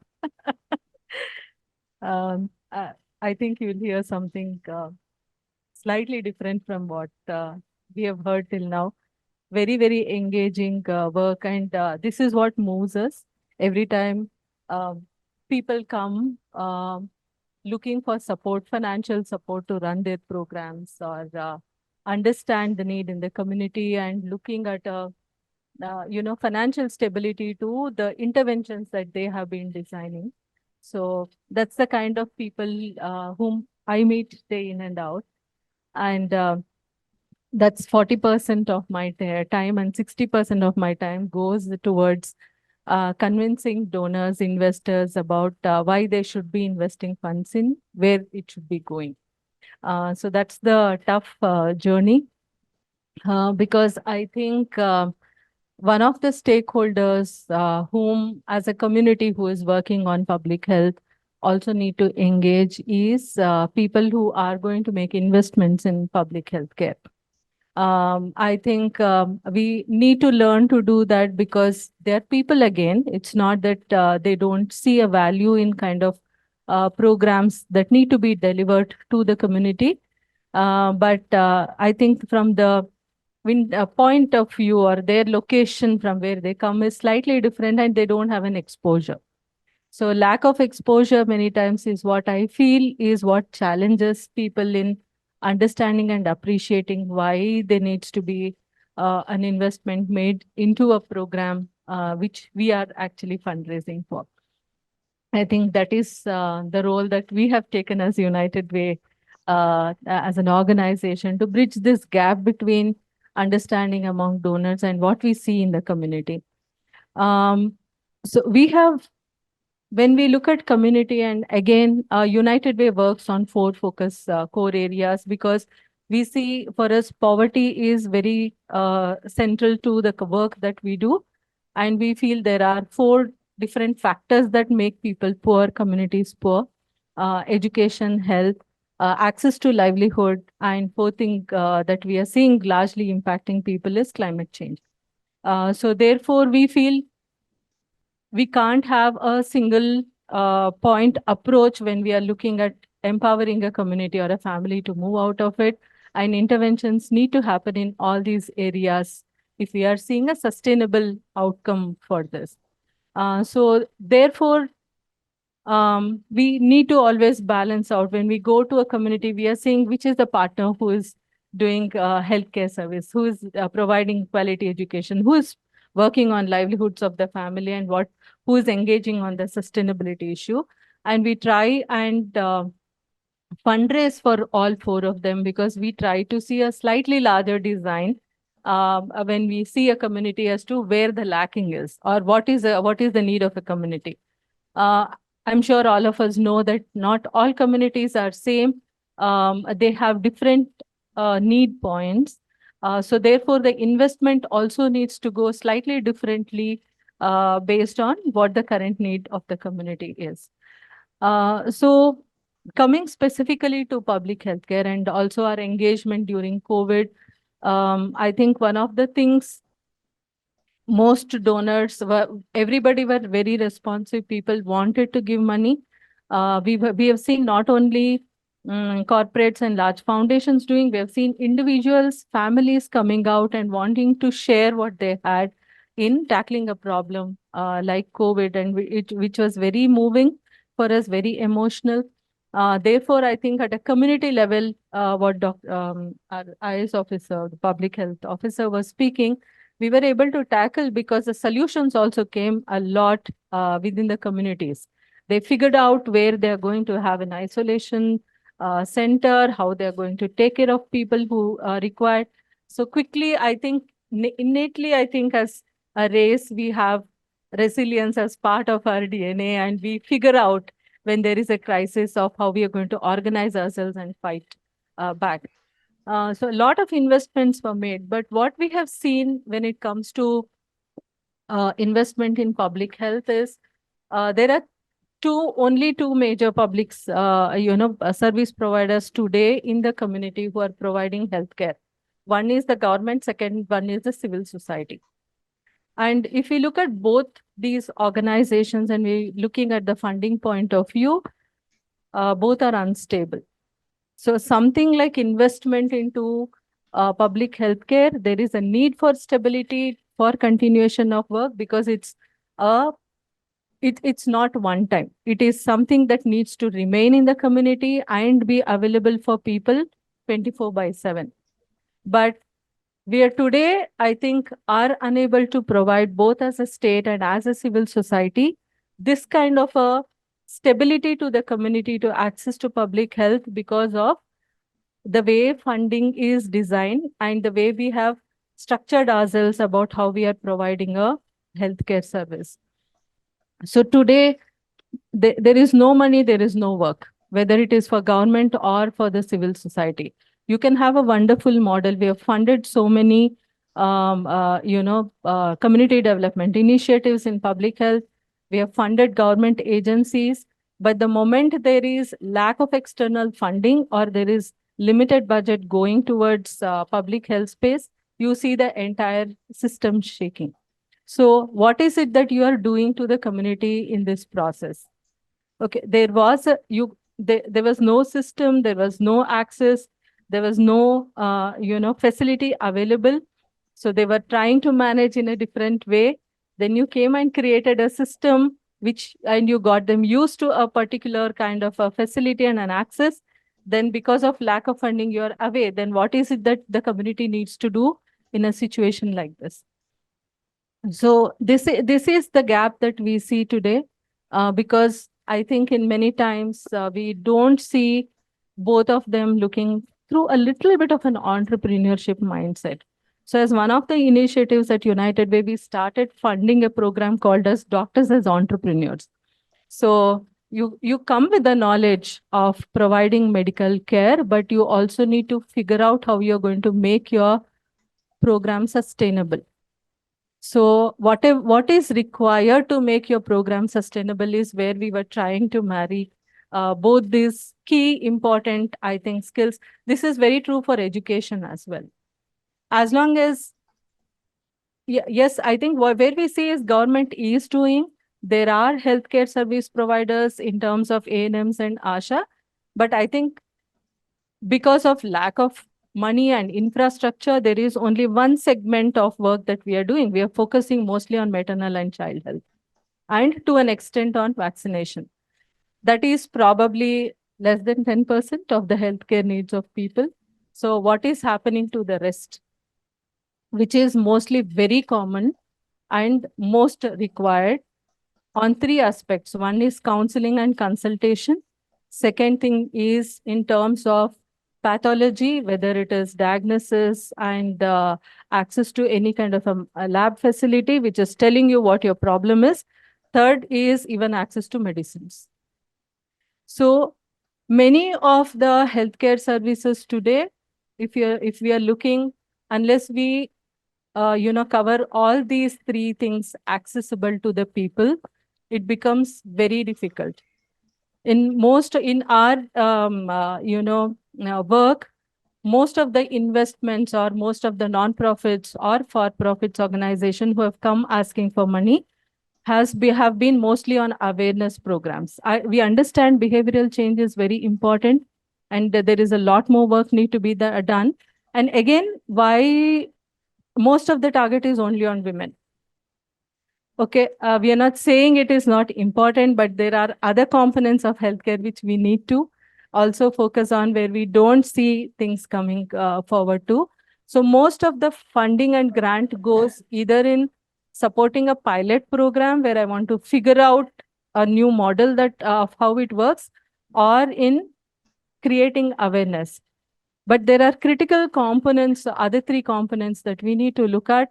One is always availability for consultation. Then your pathology lab that is helping you with a diagnosis. And third one is access to medicine. The other two are very poor. This is where we feel that the moment a non-profit is not there, or even if they are there for the stability's sake, and we understand it's all healthcare seeking behavior is also so much dependent on trust and being stable, being trusted, people slip into going to RMP doctors. They just go there in spite of knowing that there could be a limitation in the kind of services that are available there, but they know, NGO ka aata hai, pata nahi kab nikal ke jayega. You're providing service today, but I don't know. But I can't jeopardize my relationship with an RMP because RMP is more stable health service provider for me than anybody else. And there are caste and class issues because these are people who are embedded in the community. And therefore, when we talk about access, if we are, there is lot of power dynamics that is there. And therefore, when we talk about accessible, why some people are, certain kind of people don't go, there is no health seeking behavior in them. It's also because of all these things. So there are multiple issues we feel, but there is so much of a gap in both the program design, service availability, and where the investments are going. Unless we look at fixing those gaps and also parallelly working on that entire thing, making health seeking behavior in the community very positive and progressive becomes very challenging. So I want to draw attention of the people working here, all engaged in public health issues, that let us look at where the gaps exist now and where it needs to be done. The other singular player totally lacking and is the private players. RMP is the only private player available in a community who is providing healthcare service today. But so we need to, with so much of advance of technology and different ways, we know the gap that human resource gap that exists in the healthcare system today, both in public and in the private, so huge gap. So if we are trying to fix this gap, if you are using technology, mobile, healthcare units, or we don't know how we are going to do today, you have Amazon and Flipkart delivering things to villages as well.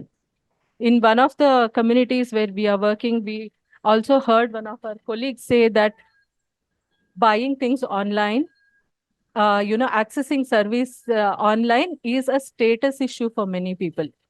My colleague or my co-sister in town orders things online to get મારે એક કામ services. હતું કે right livelihood foundation છે ને એ લોકોએ right livelihood કોલેજો શરૂ કરી. Okay. So there is a lot of imitation when it comes to behavior or even how people are accessing services and facilities available today. So if there is already a pattern that people are, so in villages, what has happened is people have started using Google Form. Even the Kirana shop where you can actually walk and buy things, people want to order things online and get the things delivered at home. So if this is the kind of market infrastructure that is being built, can we leverage on something like this for public health service as well? So these are kind of places, I think, where more investments, program designs need to come in, pilots need to come in. And we are actively looking at, there are donor interest in investing in, mostly startup is the new buzzword for any investor today, because they feel that a market solution is a more sustainable solution. There are livelihood programs which will increase the purchasing power of people. Don't make the service free of cost, make it affordable, and provide wide range of, economic models which people are able to choose and access today. The way education is, in education we are seeing, I have government school, but if I'm able to earn a little bit more, there is also a low-run private school to where I'm sending my kid to. Or if my economics conditions improve, I'm ready to send my child to a hostel, provide a residential schooling facility to get a better quality service. So similar kind of, but you see a lot of gap when it comes to healthcare service. Either you go to private or you go only to the government. There are no options in between based on the economic affordability of communities today. So we have to build those kind of models today to make public health more accessible to people. I'll stop here. Thanks, Becca. See what a different lens can do to different conversations. The conversation again is going to be about how can we have different models of care, and how do people actually look at different models of care. And the perfect person to take that forward is Subodh. And May I interrupt? I have to hop out to take a call for 10 minutes. sure, please go ahead. Thank you so much. Thank you. Thank you, Dr. Uma. First of all, ASCI is quite honored to partner with Global Learning Initiative and the other partners for this important initiative. It's an advantage to speak last because I think most of the important points are already covered. So I'll try to be very brief and also share some of my experience working in the field. And I always feel community engagement, I think it's sort of an evolving area because people still tend to confuse with a lot of activities in the field. Because right now, I think Dr. Krishna Reddy said in the morning, it is sort of a collaboration between government, private organizations, the people. When all of them come together and bring in those governance, that's when we have the, community engagement. And you also have this entire concept now post-COVID, whether it should be a face-to-face or whether it should be sort of an online. And I think both options are now becoming open. So on one way, people say that whether it's an online, we are not, accessible, but many diverse views actually come in when you actually engage through the online mode. I would like to just highlight a couple of 3 points, I think, where ASCI has been working. And one of the areas has been in the behavioral. Just one second. Yeah, it's been on the behavioral change communication. So we were actually looking at the behavioral communication change practices across states. And you all know that community engagement is the best way of change, and interpersonal communication and engaging in the field has actually been fantastic. And that's when we realized many places, I think many things which you were talking about, the cultural sensitivities. We were actually visiting Malegaon, which is in a very remote district in Maharashtra, where actually we realized that the government had employed people not in that area itself. So the Ashas, ANMs came from a different district altogether. So there's a lot of cultural sensitivity, and none of them were able to do it. And as Dr. Preeti was talking about the pulse polio immunization and the immunization, it was actually the youth clubs who were actually taking a lot of interest. So you can see that how this, when we went to Nandurbar, they have a completely different sensitivities and sensitive practices. So the local, interestingly, the health department had appointed a tribal woman as Asha, which made a considerable difference. So this is what actually happens when you have, these best practices available. Very interestingly, in Karnataka, I found a very interesting, best practice there. They had this practice of how to reduce the child, the underweight babies. So every year they used to conduct a sort of healthy competition. And the idea was in every PHC, they used to bring this, give awards to the babies which has the highest weight. And this was initiative of the doctor. And I think it was a huge success.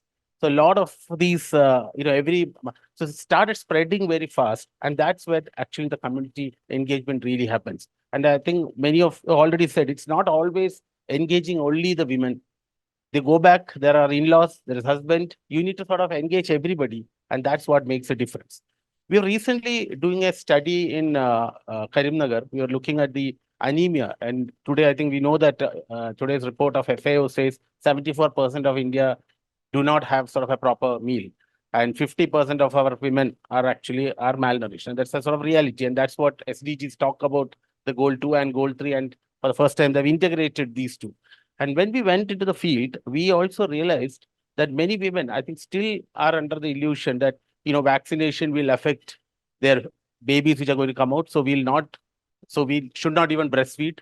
So a lot of misconceptions were actually happening. And very interestingly, the district administration had actually brought in a lot of community engagement.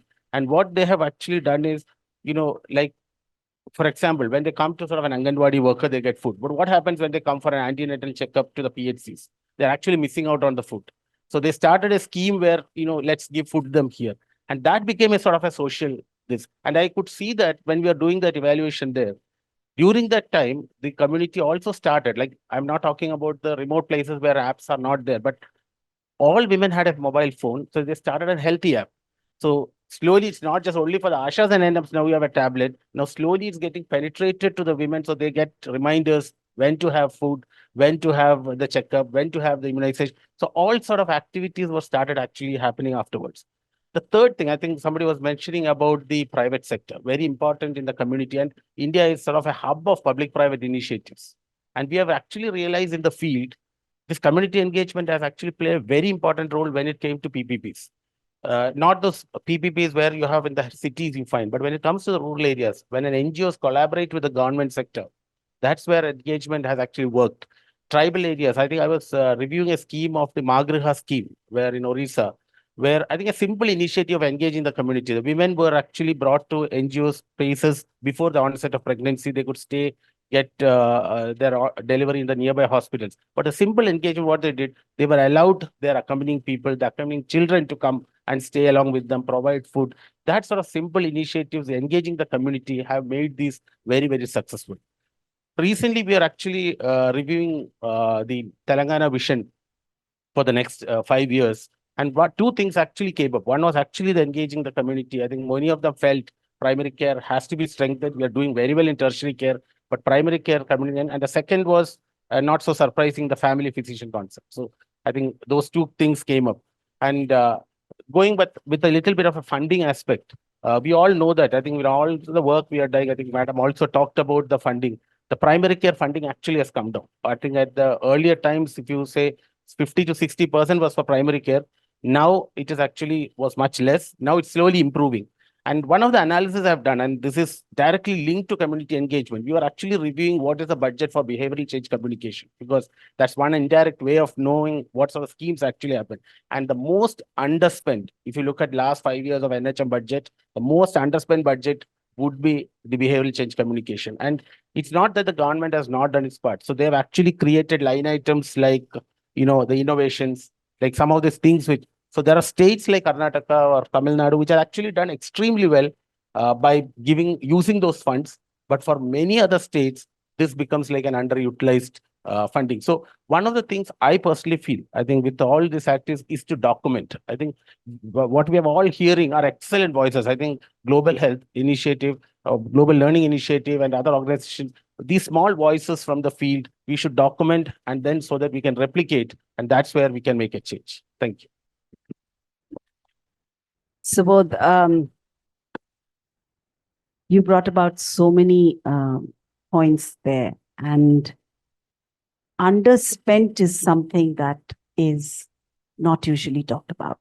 So I think there is a lot that we can do to engage with people to make sure that the government spend is also, while we look at Rekha for a lot of things, let's go back to the government and say, you haven't spent this money. Do you think you can give it to me? I'll do some work with it. So yeah, I know. I know, but it's still, yeah, I know. So in the interest of time and cutting into the tea break, which is very precious, do you want to see if the online participants have any questions that we can take, or can I just sum it up? One thing I wanted to say, Dr. Uma, I was typing out an answer on Asha's raised by mental health of Ashas themselves, which I'll type out anyway. But what I want to say is, you pointed out very well, unspent funds. What happens is that there has to be, we found in health sector that, you need also mechanisms for absorption of those funds. Sometimes funds are actually unspent. So important, as we've done under NHM also, is make them untied. And every state has can actually have their own plan. And then civil society initiatives should also be encouraged with public funding and accountability. So that's my take on it. Thank you. Thanks, ma'am. We'll keep coming back to you for more and understanding on how we can take certain of these things forward. Thank you so much. And the audience.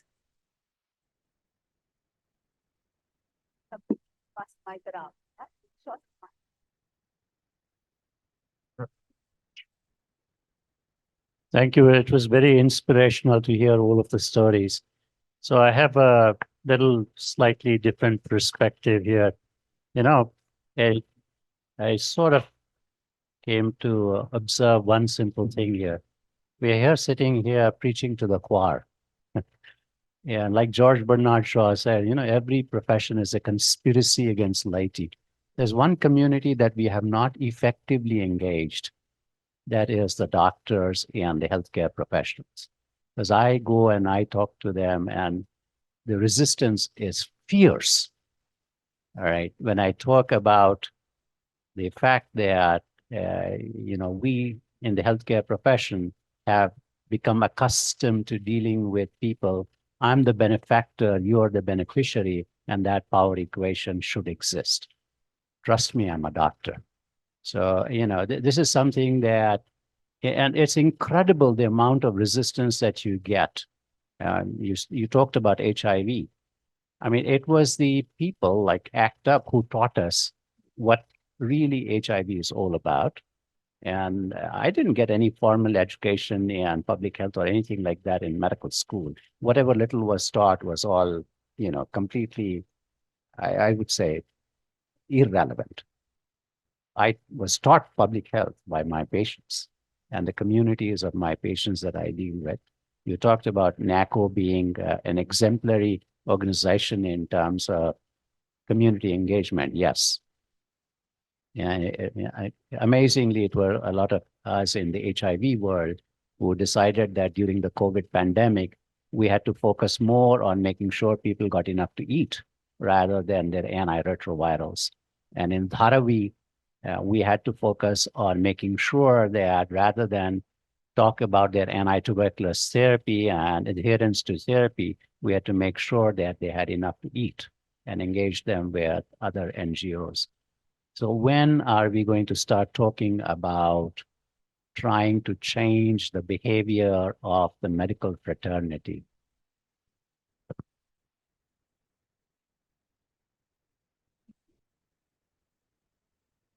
Well, I think that this is the kind of workshop that should start exploring that too. Dr. Krishna Reddy is an exemplary example, but and maybe he has some answers. In fact, the next panel that's what it's talking about, how the health system should respond, whether it's especially the providers, the payers, how they actually should perceive that, how they have to change their mindset in terms of the people-centeredness. Even the payers, I mean, insurers never think of the beneficiary as the center of attraction. They only focus on claims. They never talk about what actually the beneficiary, I mean, they empanel a hospital. They don't care whether they trust that hospital. They empanel doctor, they don't care whether they trust the doctor. So even this, the people-centered approach even to the payers also applies. I think that is what the next panel is supposed to discuss in terms of the health systems. Just one question I wanted to ask, I think we are eating into the, but we also have the lunch period as a cushion, because most of the stories pertain to the rural. The urban community animal is different. Some of these stories may not apply to the urban species, community species, because here it is not the geography community, it is mostly the working communities. So we need to have a different aspect of, because poverty exists in urban, people are not accessing care, not affording care, and we are not able to solve the problem of urban primary health care and the people level healthcare. I think that was maybe in the next panel, we may be able to hear some of urban stories, but this has been one of the key challenge even in the PHC forum of the WHO CRO, that how do we come up with a model for the urban? Rural, we solved by ASHA. We don't have ASHA in the urban. Yeah, but we don't see them. We don't see them involved in and the community also does not welcome because it is a different model. For me, like if we started a program in Road Transport Corporation. So when you draw the volunteer among the workers, there is a receptivity, there is a connectivity. So they are the ASHA for that community.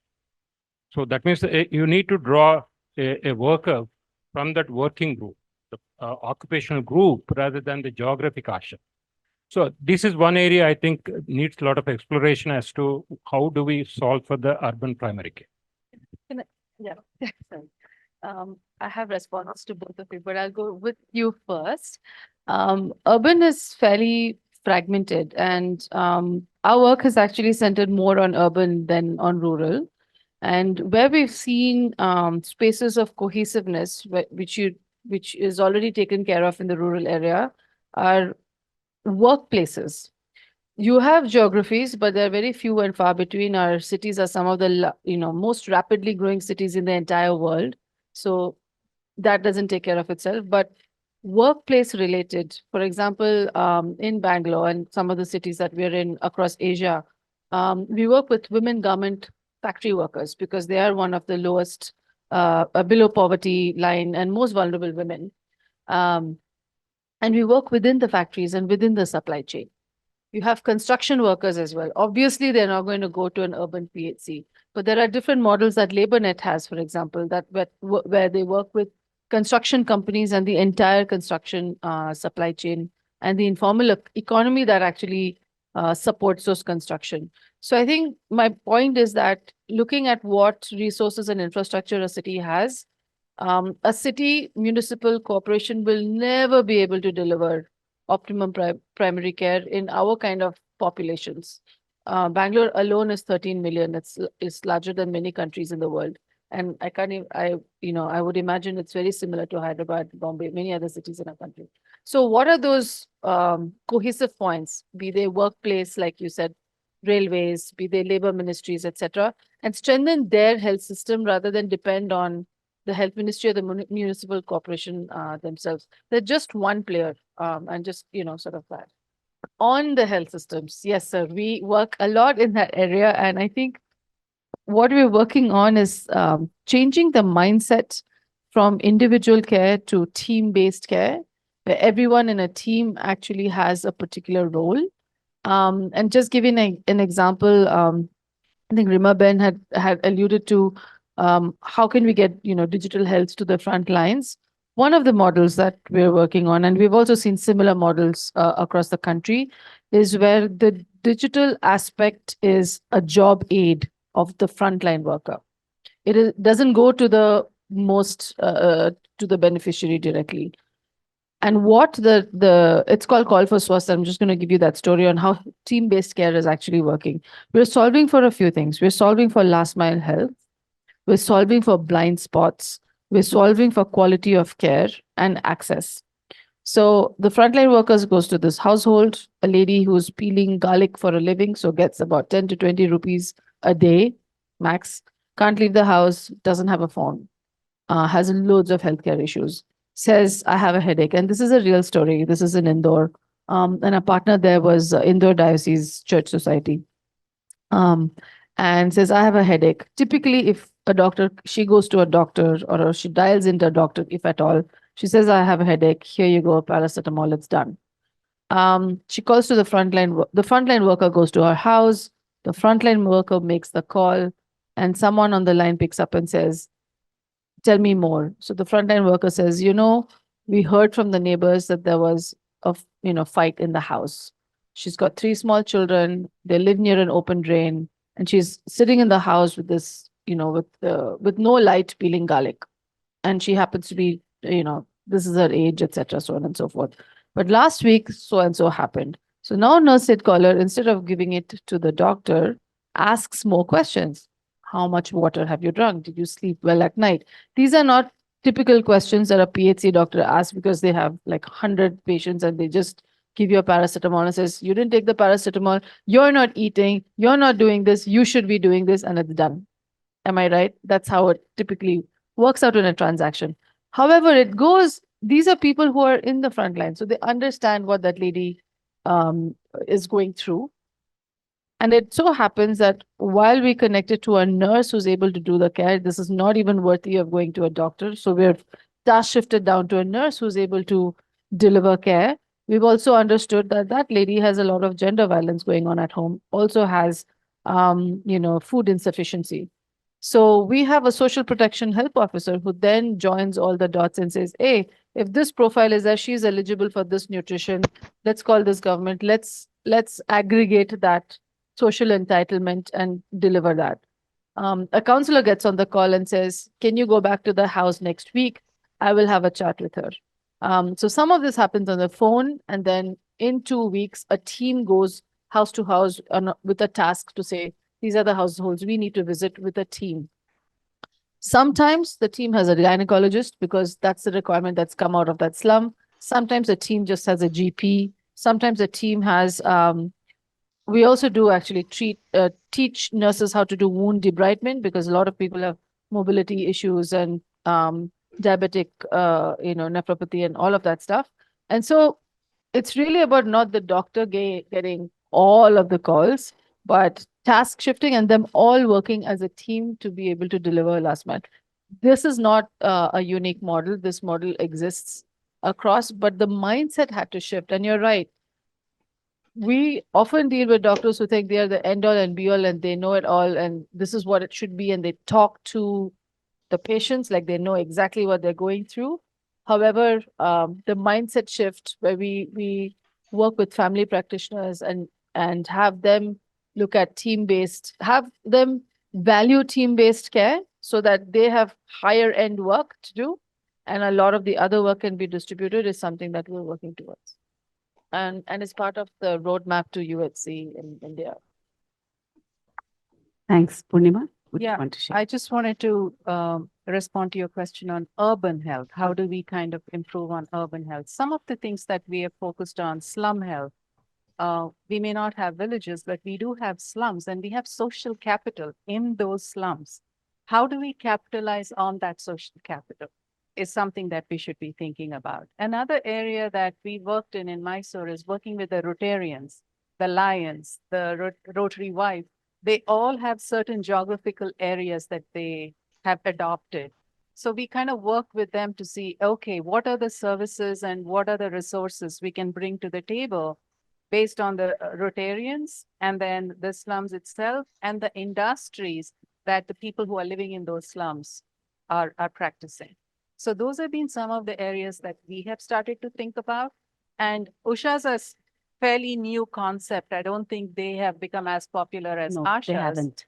Unfortunately, I think we have put too much burden on the Ashas. We might just be burning them out very quickly. We need to be thinking about other people who can actually take on some of these roles before we lose them as well. I haven't moderated well because we are half an hour over time. But I've had the best that has come out from some of the experiences that have been shared. And it is a very humbling experience for me to be the moderator of such stalwarts who have such great stories to share. I'd like to thank Preeti ma'am and Rima Ben, who have spent their morning with us online. And while we can't felicitate them in person and can't share our appreciation like we are doing for our on-site, panelists, I still would be able to say that they started the engagement and shared their great stories with us and have given us great insights. A quick sum up, which is not easy to do after such a long, in an hour and a half, is holistic approach, trust, importance of the field worker, culture to be kept in mind, human-centered design that will always help us, digital and acceptance of how we should be able to innovate, learn from our failures, which was so important, group health seeking, different models, and what are those intermediaries between private and public healthcare, engage everyone. And of course, my favorite is misconcepts and communications that should be very, very centered and focused. Social engagement, and we are all social beings. So I'd like to say thank you to each of you who are present here. It's been a privilege to moderate this session. And Sudharma, would you come up and share a token of our appreciation?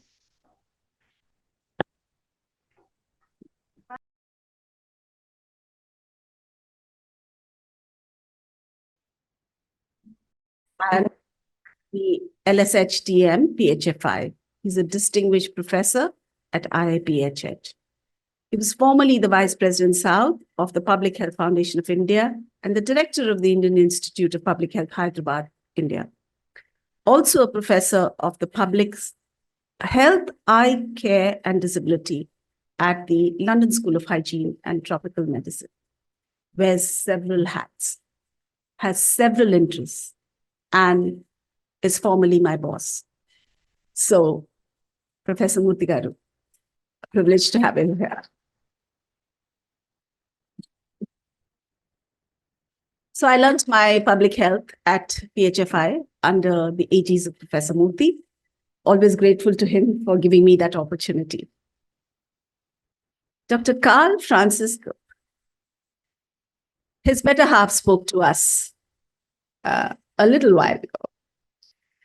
Dr. Crook is an assistant professor in the Division of Public Health Practice and Translation Medicine at the Mel and Eden Zuckerman College of Public Health at the University of Arizona, Phoenix.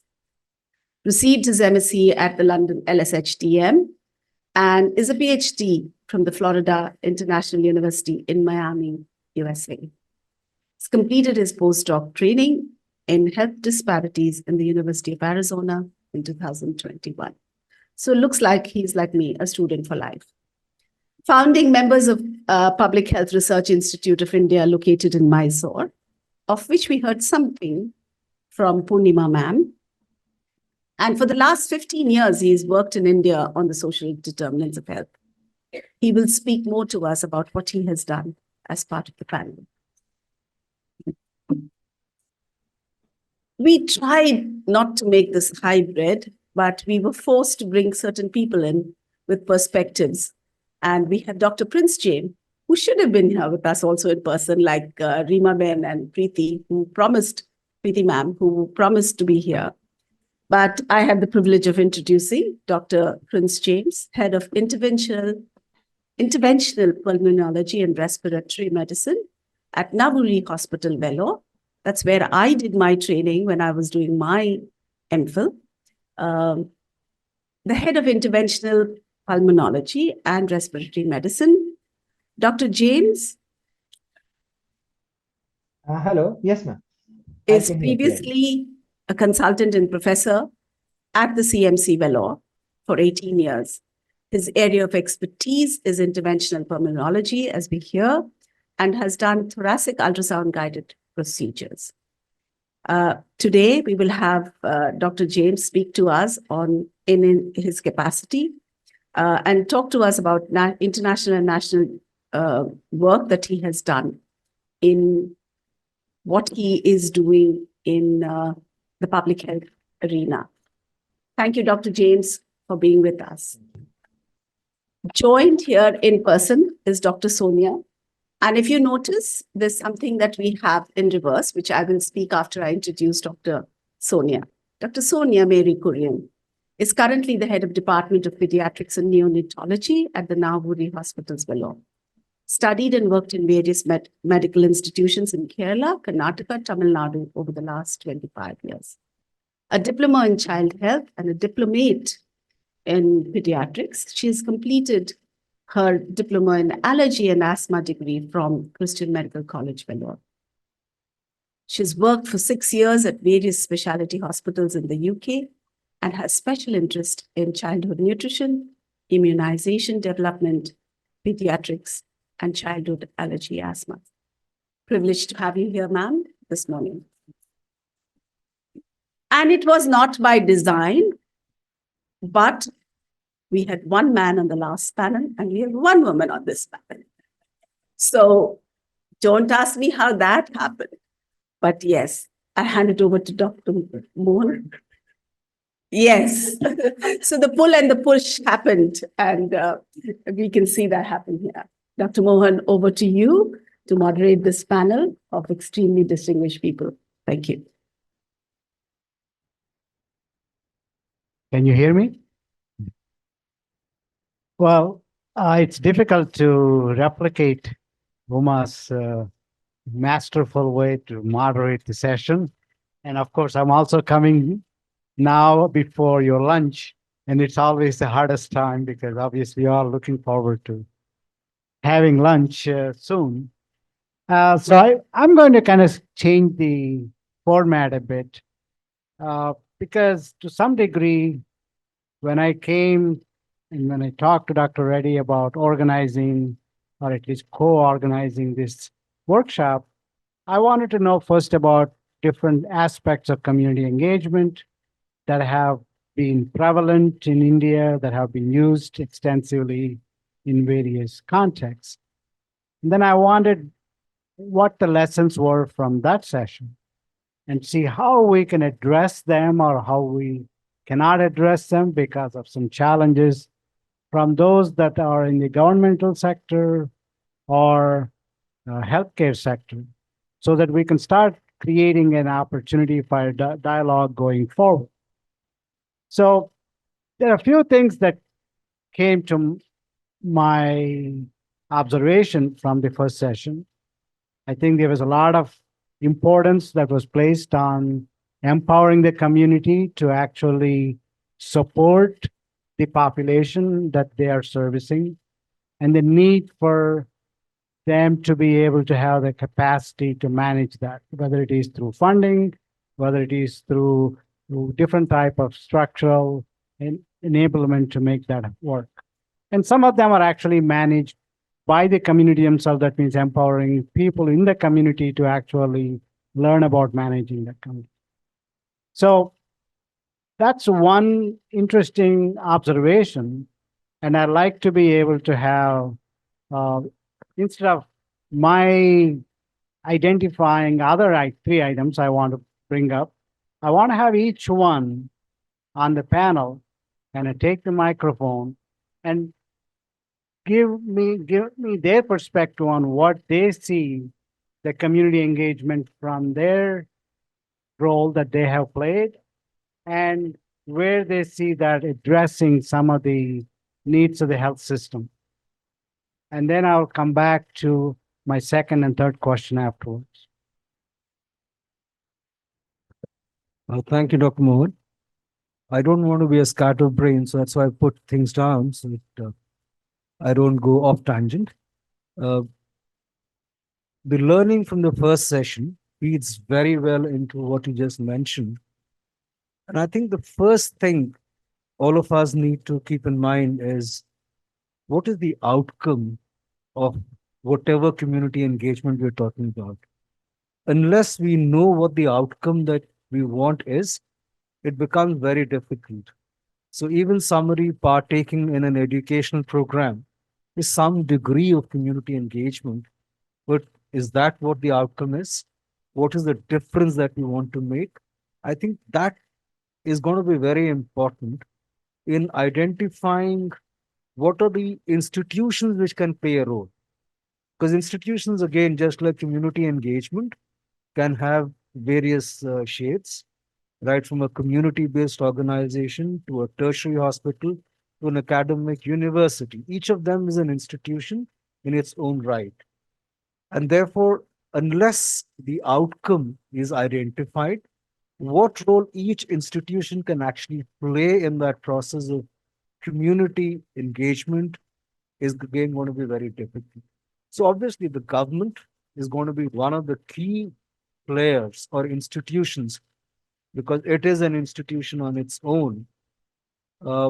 Once the outcome is clear that, okay, we want the communities to bring in some funding or some financial support, and the government as an institution brings in X amount of money, how do we then go about trying to get the community to own facilities, to own practices, to own programs or drive programs? So obviously, when we look at many of the funding streams that are available now, one of the first questions that come up when you put up a funding proposal is, have you engaged with the community in developing your plan? So the decision-making importance is now being recognized even in research funding proposals. Now that's the starting point. How do we build on that to take it to the next level? Ultimately looking at co-ownership, co-funding, and co-leadership of the initiatives that can have an impact on health, I think is critical as an institutional based approach to community engagement. Like you said, these are initial thoughts, so I'm just sharing my initial. Thank you very much, sir. It's a pleasure and privilege to be here, ladies and gentlemen, representing being a part of government and to talk about healthcare systems, talking about how do we take the process forward. I will speak about communication, which is difficult in the current circumstances because there is no ideal picture as to what constitutes ideal communication. So that is problem number one. Two is we are in a setting of changing landscape, especially in the post-COVID era. That's very, very critical, where communication played a very critical role. So we had the advent of WebEx and Zoom, etc., and the kind of interface we had in the digital space. So how do you get the communication line working? So that's one major problem that we face. Being a part of government, reaching out to the concerned stakeholders on what should be the ideal communication, because honestly speaking, ladies and gentlemen, as we're just mentioning about what is the outcome, it's very difficult to determine the outcome via the track of communication. Communication perhaps would facilitate the outcome. So what should be the ingredients that go into facilitating that outcome is very, very critical. So that is one part of the story. The second thing is we are in a 360-degree chain of change. It's a 360-degree communication today. I was fortunate to have worked in the health ministry many years ago between 2003 and 8. And then what we did for communication as far as the health systems during the National Rural Health Mission, etc., was concerned is very different to what we have today. Today, we all exist in an age of instant communication. We all grapple with the idea of infodemic, as was popularly, rightly or wrongly coined during the post-COVID era. And what we have today is an overwhelming flow of information. So as recipients of information, that too for health systems, how do you respond? What we should know for each of us is that all of you sitting in this hall are a communicator in yourself. You communicate in this ecosystem, which everybody has to respond. Today, we are living in an age of WhatsApp, Twitter, all kinds of social media platforms, Instagram, and we are suffering from the disease of virality. This is something no antibiotic has solved. I mention this purely and simply because we have amongst us a lot of doctors who every day are working day and night as far as caregivers are concerned. But as far as communication is concerned, there is no caregiver. This is something that has to be internalized amongst ourselves.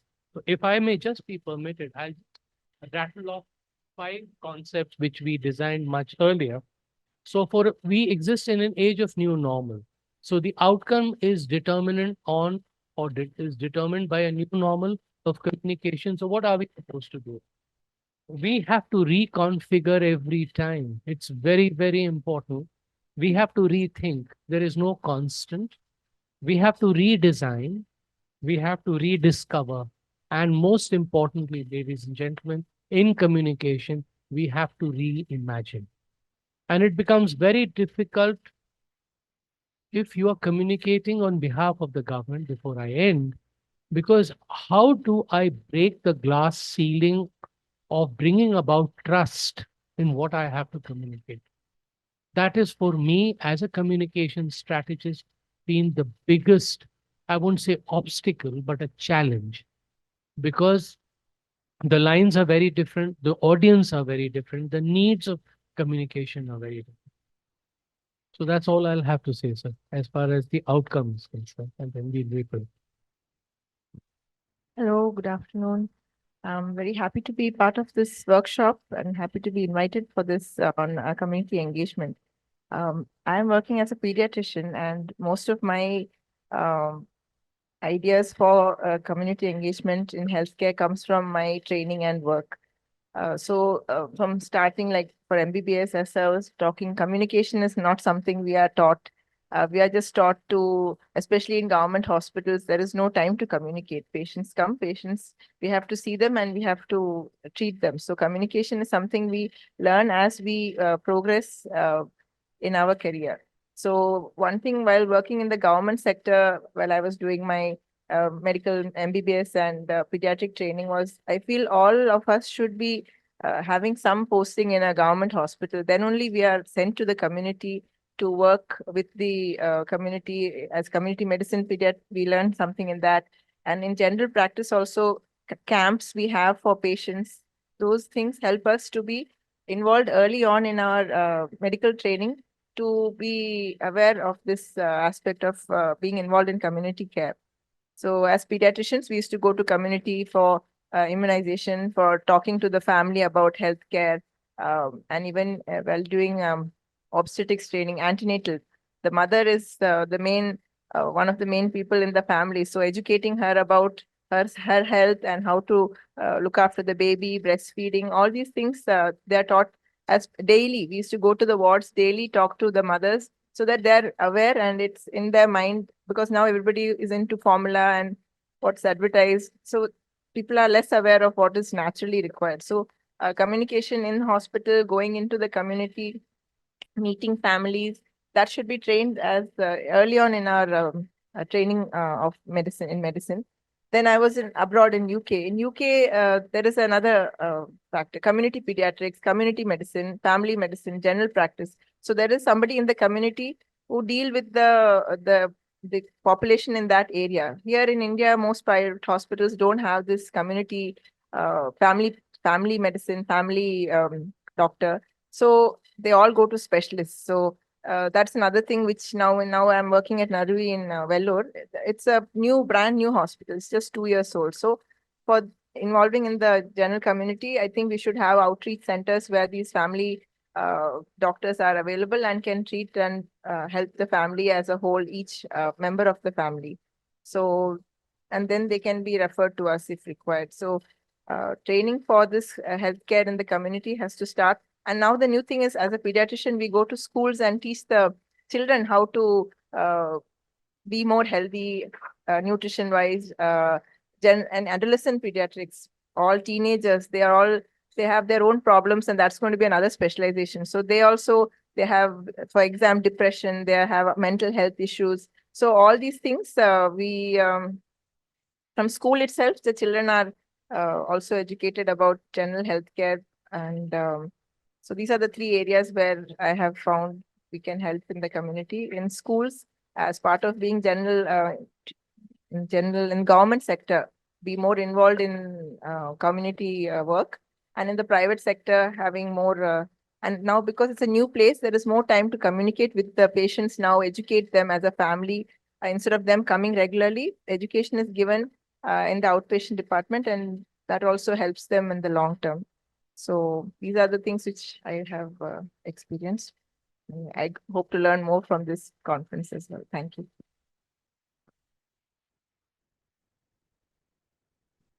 So I first want to start with a story because they seem to be popular here. So I have, Dr. Purnima was talking about how we stand on other people's shoulders and how we have to acknowledge the people that came before us and our ancestors and all those people that helped us along. My grandfather was under 5 feet tall. He was a country doctor.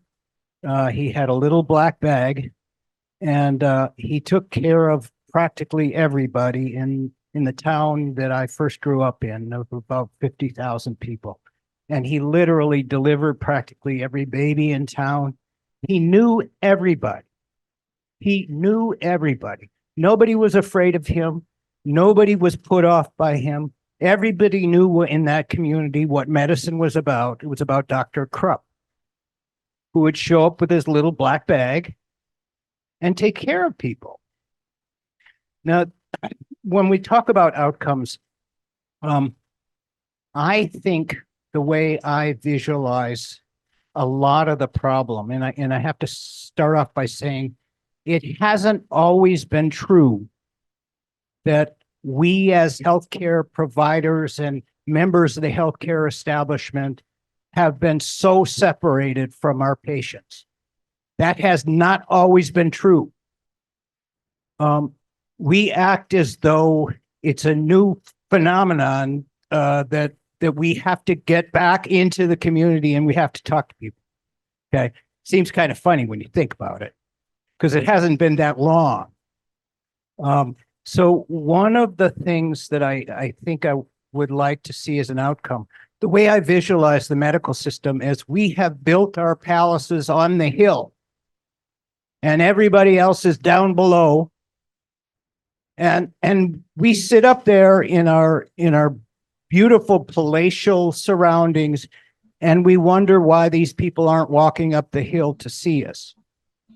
We have separated ourselves. We have huge buildings. We have moats out front of them. We have separated ourselves from the community. Okay. How do we get back to where we were? Well, I think, you know, one of the things that we need to do is start in medical school, because frankly, I think a lot of older doctors, it's very challenging to get them to accept the idea that they have to be out there with people. It's just very challenging. I was at, you know, a consultation for FIND and the WHO, and I said that we had to demedicalize the process, and so many eyes went up like that. Oh my God. So I decided I'll never use that word again. I think instead of saying demedicalize, I think we have to break down those walls. We have to get into the community. And I think we have to teach our young doctors by forcing them into the community. I mean, our NGO was hiring graduates, okay, from some really esteemed educational institutions. And when they came in and we said we do work in the community, we found out that none of them had ever even been out in a village. They had literally not been out in a village. So I guess the outcome I would like to see, and it's a very initial outcome, is just getting our doctors out into villages so that they can see what's going on. You know, that's a simple start. But ultimately, I think, and I was at a disaster management conference, and they were talking about how one of the big problems we have in disaster management is the world has centralized everything. So when a tornado or a hurricane or a tsunami hits, it wipes out everything because everything is in one spot. Okay. We build these huge tertiary hospitals. They're completely wiped out. And then we have nothing. We have no medical care. So one of the things that I think we ought to adopt from disaster management is we have to decentralize healthcare. We have to put it in more places. I mean, it's a simple principle that if we do that, we'll do better and people will come to us and people will know our names and people will actually involve themselves with our practices. So thank you.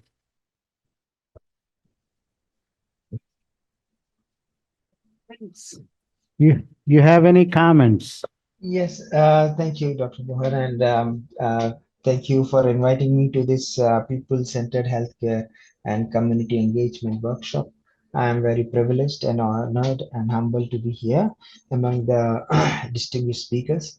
So I think as Dr. Sonia and me, we work as a consultants in the hospital. So this I am really thankful because to you, because it gives a different perspective. So what the earlier speaker said, I totally agree with them.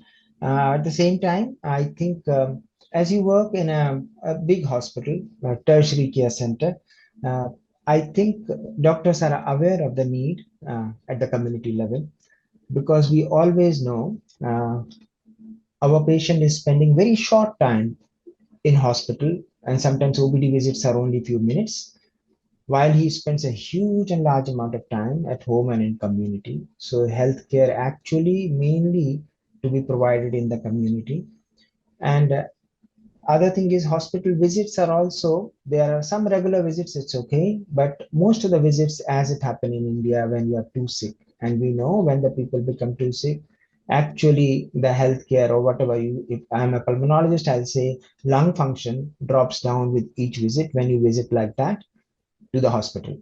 And that, as a pulmonologist, I do not want my my patient's lung health or the lung function is dropping down. So how can you control that? So that starts with a whole lot of a prevention plan. And we know that our success helping our patient to lead a good life with a better pulmonary function or lung function, it lies actually at the community level, how much I can prevent and how much I can improve. So there is 100% connection over there that we are always aware and we provide like to provide that. So I will not take too much time and I'll just give an example of suppose asthma care. Now, as the infections are coming down, the allergy based or that kind of disease are increasing in our community, and some countries are there where even 30% of the school children are having asthma. So you know that this problem is there and patients often suffer from this disability or problem where they find it difficult to cope. But what can they do at home when they are developing symptoms of breathlessness, which is a very difficult feeling when it develops? So we, for asthma, we try to educate our patient, they are related, tell them that this is the treatment plan, but we give a written plan as well as we try to teach them how to identify your symptoms and the severity. When you can intervene at home, so no need to visit the hospital every time.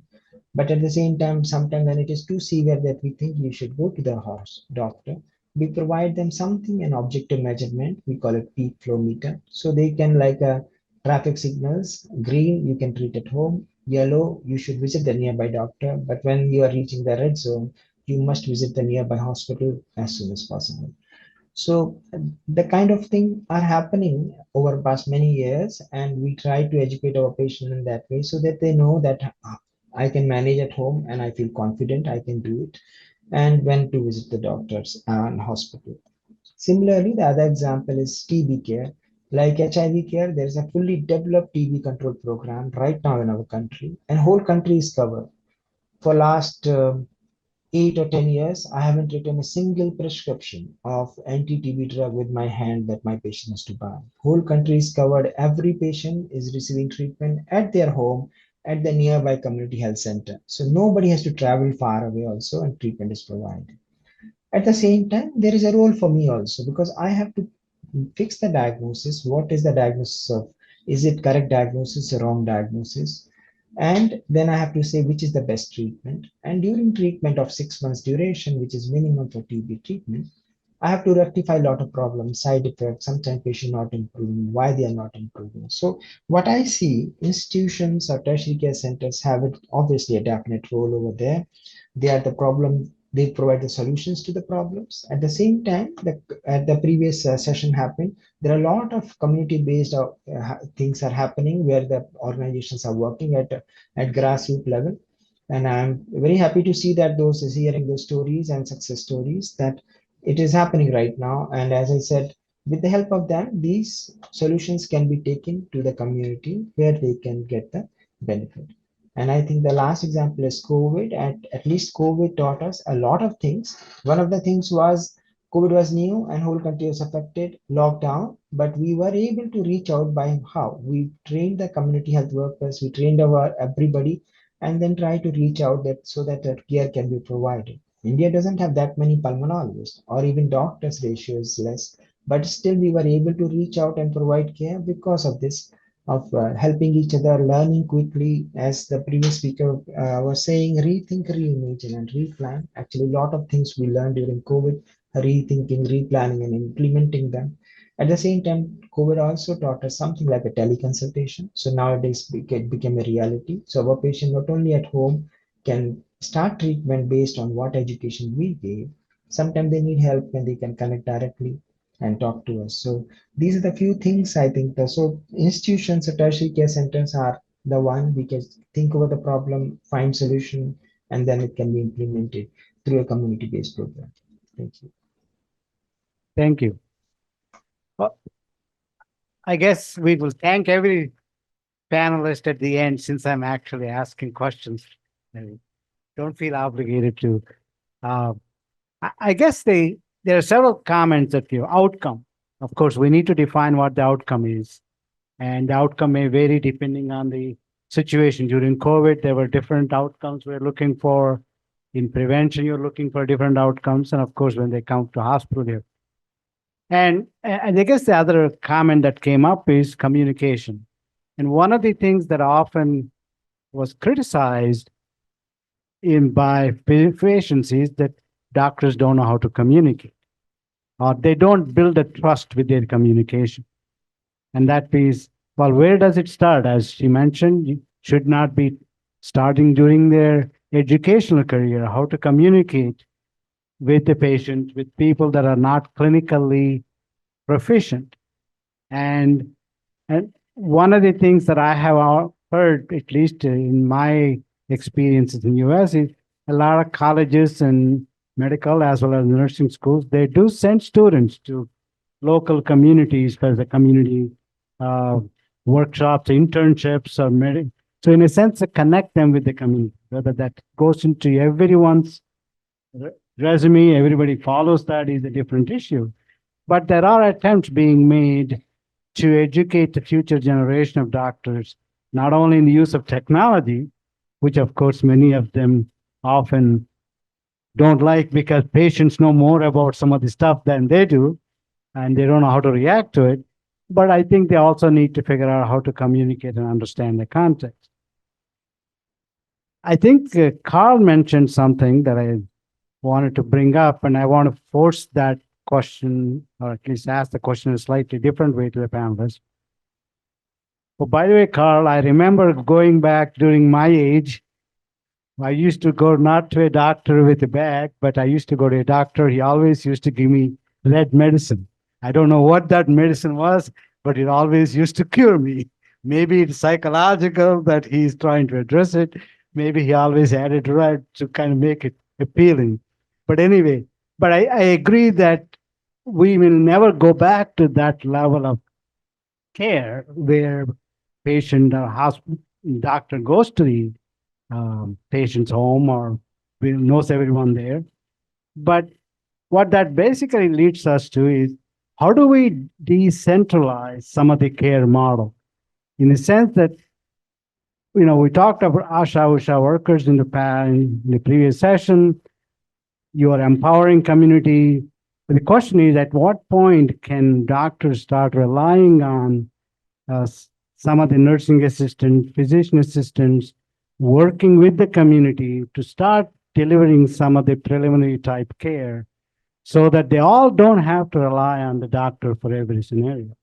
So to some degree, we need to rethink about how do we disaggregate the health system so that we don't blame the doctor for everything, because obviously they have their own priorities, but how do we leverage others in the health value chain to kind of create that trust in care delivery model and allow the communication to occur at a level where it is understood and trusted by the overall population that you're trying to serve. So I guess the point I want to ask, a question I want to ask the panelists is, where do you see the role of non-doctors play in the overall health system if we really want to bring care closer to the population? Because you can't expect, yes, patient can use technology, and then others can use technology to learn, but really to make the delivery model more systematic so that no single person has to do everything, but yet collectively they need to create an ecosystem to support it. So what do you see that, is there a role for that? And if so, how do we create a funding model for that? Thank you, Dr. Mohan. I think those are very, very critical issues. And I think one of the things that we have to realize is that we should not be talking about a medical model. We should be talking about a health model. The minute we do that, we are de-glamorizing medicine and steeping it in the community interests. What that also means is that health is part of the development agenda. So if you look at health as equivalent to medicine, then the opportunities for the participation, engagement, empowerment of the other important stakeholders is going to be less and less relevant. And therefore, I think it is time that we start looking at it from a health prism rather than a medicine prism. And trying to illustrate that, and I'll look back at what Dr. Krishna Reddy Garu said in the morning, is do we have urban models where such de-glamorized work sort of activities help? Yes, we have. When you look at dengue, whether it is in the city of Hyderabad or whether it is right across Latin America or South America, the success, or even in Indonesia more recently, has been the community supported by some community-based worker, whether it is a volunteer or a paid government person, not a doctor, taking the lead in getting the message across and changing behavior so that people act, so there is no collection of water available for the Aedes mosquito to breed. Now, that doesn't happen at the level of a doctor. And therefore, you're looking at a series of personnel, whether it is a physician assistant, a volunteer, or somebody else in the community who also takes it as their responsibility rather than responding to a medical need. And I think that is important. When you look at Sri Lanka, again, going to the rural side, the elimination of malaria in Sri Lanka is not just a medical innovation which needs a Nobel Prize. It is the communities working together, understanding how the transmission happens, deciding to use bed nets when required, and working with the government to actually make a difference. So both in the rural as well as in the urban context, you have examples where these successes can be seen. I worked at Sevagram for about 4.5 years, and this was way back in the early 90s. Right from 1982, there was a fantastic funding model, which one of the pioneers at Sevagram, Dr. Ulhas Jhaju, who initiated that, was what is called as the Piley scheme. So Piley is this much an instrument which is used to measure in the rural areas in Marathi called Piley. And each family in the village, based on the number of people that the family had, would contribute n number of Pileys as the grain, and those areas it was jawar, which is the main crop. So jawar would be contributed, and that would be taken as the investment in kind from each of the families. Now, to make it equitable and not to be, completely taken over by the upper caste, it was decided that 85% of the village should contribute if they have to come into this health insurance scheme led by the Mahatma Gandhi Institute of Medical Sciences. Now, you could have one individual saying that I will pay for the 85% of the population. That was not acceptable. Each family had to contribute. And that led to an ownership where primary care consultations were free, diagnostic tests were reduced prices, admissions, if they required it, were on a priority basis and the prices were reduced. And therefore, in-kind funding model existed. The problem with most of these models, Dr. Mohan, is how do you, one, scale it up, and two, how do you sustain it? And therefore, some form of a co-ownership model where the community gains is important. This particular city where we are sitting is one of the unique places which has contributed to health in India.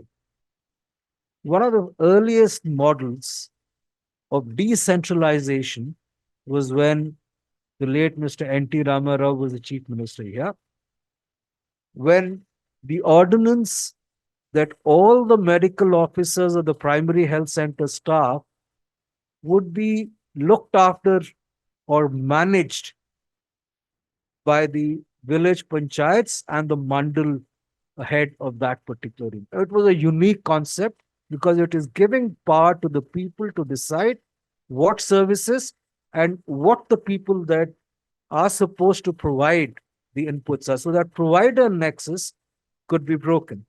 Unfortunately, the provider nexus is so strong that within a couple of years, there was chaos, there was turmoil, and that scheme had to be abandoned. So that, I think, is a very unfortunate thing, but that was the beginning, the seed being sown for that sort of an engagement. And Dr. Vijay's point about that provider thing, if I look at the example of antimicrobial resistance, so you have this triad, the provider, the people who need the service or are consuming the medications, and of course, the big elephant in the room, the industry. So all three are very important in looking at AMR. The provider has to, there has to be a change in mindset. The industry should not have losses. So how do you actually look at a funding mechanism? And the people have to drive the movement and say, hey, look, at the end of the day, we are going to be the losers.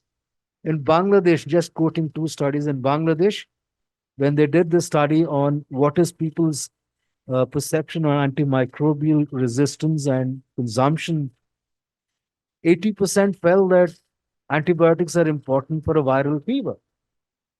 So there are problems with the provider as well as the community level that needs to be fought. In Saudi Arabia, when people were asked, when your child gets sick, what is the first thing that you do?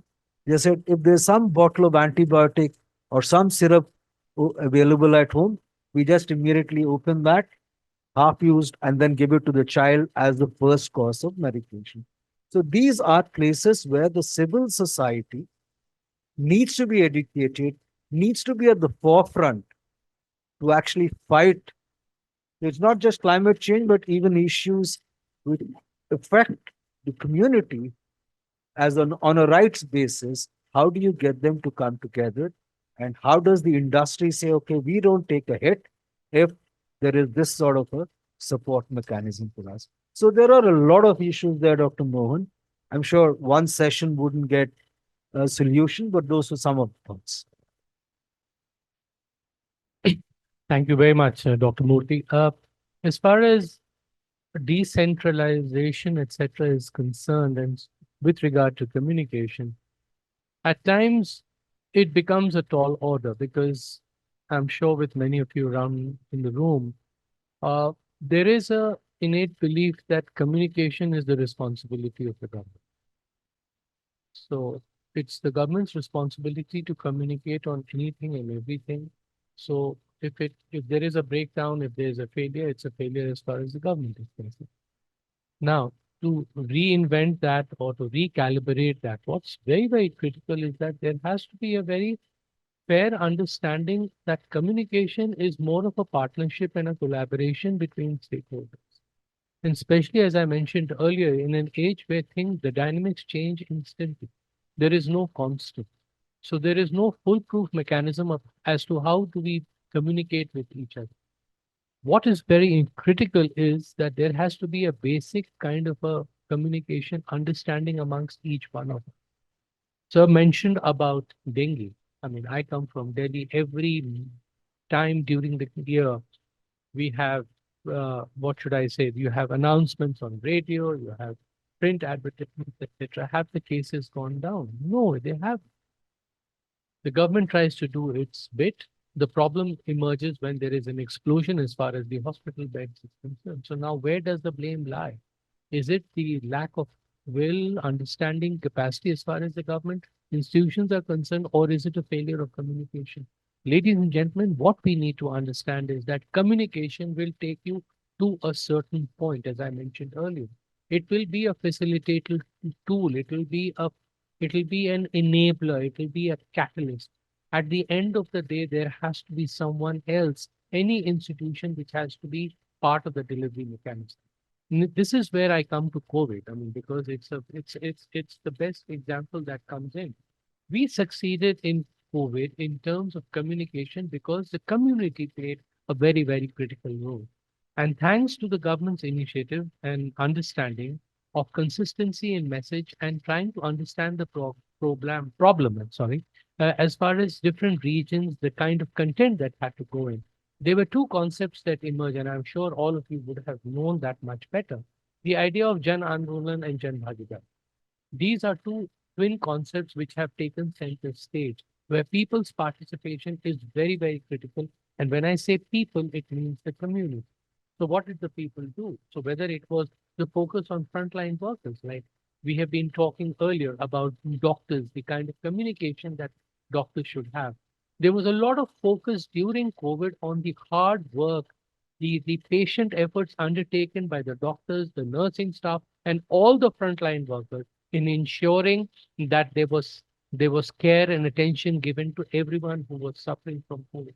There may have been deaths. That's a fact of life. It cannot be turned over. But with the focus on communication coming in, because I happen to be a part of the public broadcasting wing, we had very firm, I won't say instructions, but we had to weave in our story and our narration on the idea of the hard work being put in by the doctors and the nurses, the police force, the drivers of the oxygen cylinders. You would recall, ladies and gentlemen, of the stories of the oxygen trucks that were moving from place to place. And what helped us very well in this whole community awakening and participation was, and I must say this for you because I'm sure you would have listened to it, is the monthly program done by the Prime Minister, Man Ki Baat. You see, if you look at it purely from a communication perspective of engaging the community, it is a marvelous, it's a master stroke, if I would say, for the simple reason that you have the head of the government speaking to a person directly and conveying it in a language in which he or she understands. And this is crisscrossing urban areas, rural areas, far-flung areas, last mile connectivity. So Man Ki Baat as a platform, as a tool of reaching people, engaging communities is something which is very important. The second example I would give you, ladies and gentlemen, is look at the list of the Padma awardees every year. We are now in December, January. Just jog your memories and see for the last couple of years who have been the award winners. I'm not talking from a health perspective, but I'm talking of, reaching out to communities, reaching out to individuals who have made a difference. People who are perhaps in the most offbeat places in the country, names of which none of us know. An old lady who has practiced Ayurvedic medicine for years, 100 years old, walking into the Darbar Hall of Rashtrapati Bhavan and receiving the Padma Awards. That is real community participation. There is a kind of a consistency of message. What is the message that comes out? The message that comes out is these awards are meant for people who make a difference. Unlike, I must say so, in many years where the shift in perception is that you had to, it was limited to a certain category of people. So that kind of accessibility is very important. And those success stories that come in have been a kind of a showstopper as far as people's sense of responsibility. If he can get it and if I do something, it can go ahead. As far as the health process is concerned, if you look back at the kind of campaigns that were run during COVID, the mask campaign, the pre-lockdown, the post-lockdown, we mentioned about the thali in the morning. We also refer to the kind of, individual keeping social distancing, etc., social media. So it was like a collaborative effort. So ladies and gentlemen, collaboration is something which is very important as far as consistency of method is concerned.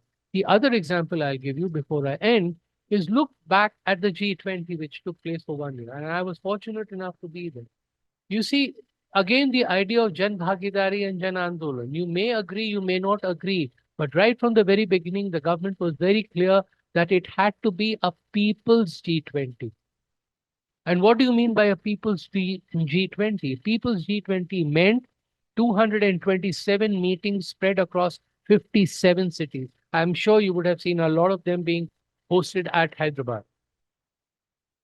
They were far-flung areas in the Northeast, and who were involved? They were school students, they were college students. It was a different kind of mobilization. In the Ministry of Education, we had a mobilization of roughly 5 crores. 5 crores from school to higher education. They were involved in a range of activities to bring about a kind of a ownership as far as G20 is concerned. So what I'm trying to tell you is that as far as community participation is concerned, decentralization is concerned, what we need to do is that we need to innovate, unlearn, relearn the mechanisms of communication. As far as funding is concerned, so you were mentioning as far as communication funding is concerned, there is, in the morning, somebody mentioned about unspent balances. The problem is not the unspent balance. The problem is the capacity. The capacity for state governments or institutions in government to build that process forward. That is why the money is unspent. We have come across from age where communication meant a press release or a print ad or a pamphlet. Today, we are technologically driven as far as communication is concerned, but we need to move beyond that. That's very, very important. Instagram is fine, but how do we design a communication process which is going to be very effective? So low cost, high intensity campaign is the mantra as far as the government is concerned. You don't have to splurge money. It's not required anymore. That is why, ladies and gentlemen, today you see the birth of social influencers who influence your behavior. And now what has happened because of that? I have started to monetize the whole idea of social influencer. If I do a tweet, I get money for that. And they are raking in billions. Now, that is the flip side of this model. So what I'm trying to say is state governments need to build capacity on communication. In cricket parlance, communication cannot be the 12th man in the match to succeed. Communication has to be the opening batsman to design and take the process forward. He's not there, or the process is not there to facilitate drinks and to, change towels or, any need of the frontline batsman or the bowlers. What it needs to be done is systems need to put it in place. And that is why it's your initiative of taking the whole process forward. You build those 7 layers. You've built successive levels of stakeholder partnership. You're talking of One Health. That is where such kind of practices need to be ingrained in the government processes as well as civil society. And those best practices need to be taken forward. Money is no longer a consideration. You don't have to splurge money. Those days are gone. It is good for perhaps tier 3 and tier 4 cities, but still at the roundabout in towns of North India. I don't know whether it's prevalent in South India. I'm not aware, where they sit down in the morning and chit chat over a cup of tea, the political developments of the day. But it's very popular. That is where those kind of ads play a very critical role. I'm not sure about this part of the country, the geography of this part. I'm not sure whether it works. But what is important is a well-designed campaign with appropriate inputs which focus on everyone as an equal stakeholder is the key to success. And it's not rocket science. It's easily doable. We just have to identify the message that we want to give out. We need to identify the stakeholder and we have to go one step at a time. The low-hanging fruit, the medium-term goal, and then the long-term goal. And as somebody said in the morning, documenting the best practices is very important. I must say that before I end, unfortunately, in our systems, what we do is we reinvent the wheel. And that takes a lot of time and it takes away a lot of effort that has gone. And one example before I finally answer is that we designed in my stint at the Ministry of Health in 2005, we designed the National Adolescent Health Strategy with guidelines and manuals. I'm not a doctor. It was done in collaboration with WHO, UNICEF, a masterpiece. We had it implemented in the program implementation plan and state in program implementation plans. I'm talking of 2005. You are doctors, you know how the system, you're a pediatrician now. Just tell me how effective is that adolescent health program? It is non-existent for the simple reason that from 2005 to 2017, it has been reinvented X number of times. And every time it is reinvented, the person who reinvents it forgets what was done as his precedent. So that is our. When we want to decentralize and we want to have funding appropriate, we need to look at our practices of the past and we need to document it as a best practice as of today. Thank you very much.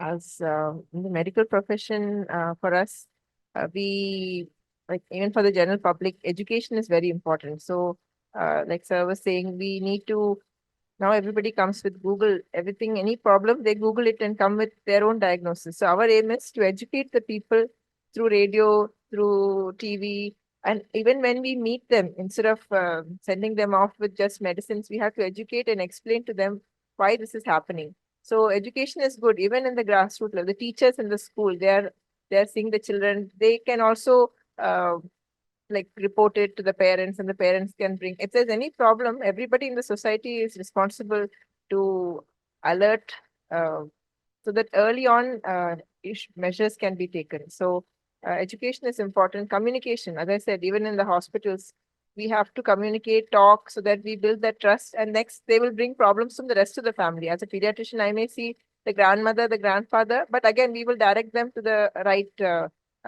department. But I'm just saying trust is important, continuing education is important, and spending time, observation, all these help to detect problems early, and people also will get their results better instead of, and then the government has so many schemes which are there, which people don't think are important, and they come to the private hospitals. So whenever possible, they should be directed and educated on those available means as well. So.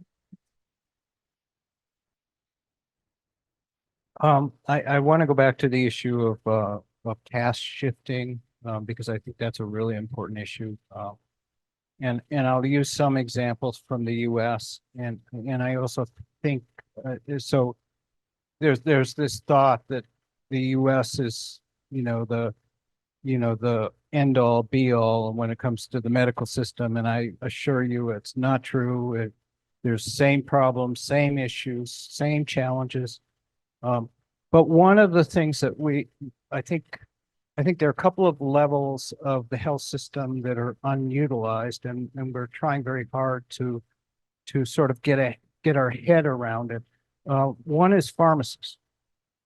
They already are health providers to millions of people here in India. And that's true back in the US too. You stand in the back of a drugstore, and there's lots of people that won't go into a doctor, but they will go into a pharmacist, and they'll ask questions, and they'll say, well, I'm feeling bad. Do you think I should go to a doctor? What kind of medication should I be taking? So there's a lot of consultations going on already in pharmacies. And the only question is, are they good consultations? Is it good advice? Is what we want to happening there? Good question. I don't know.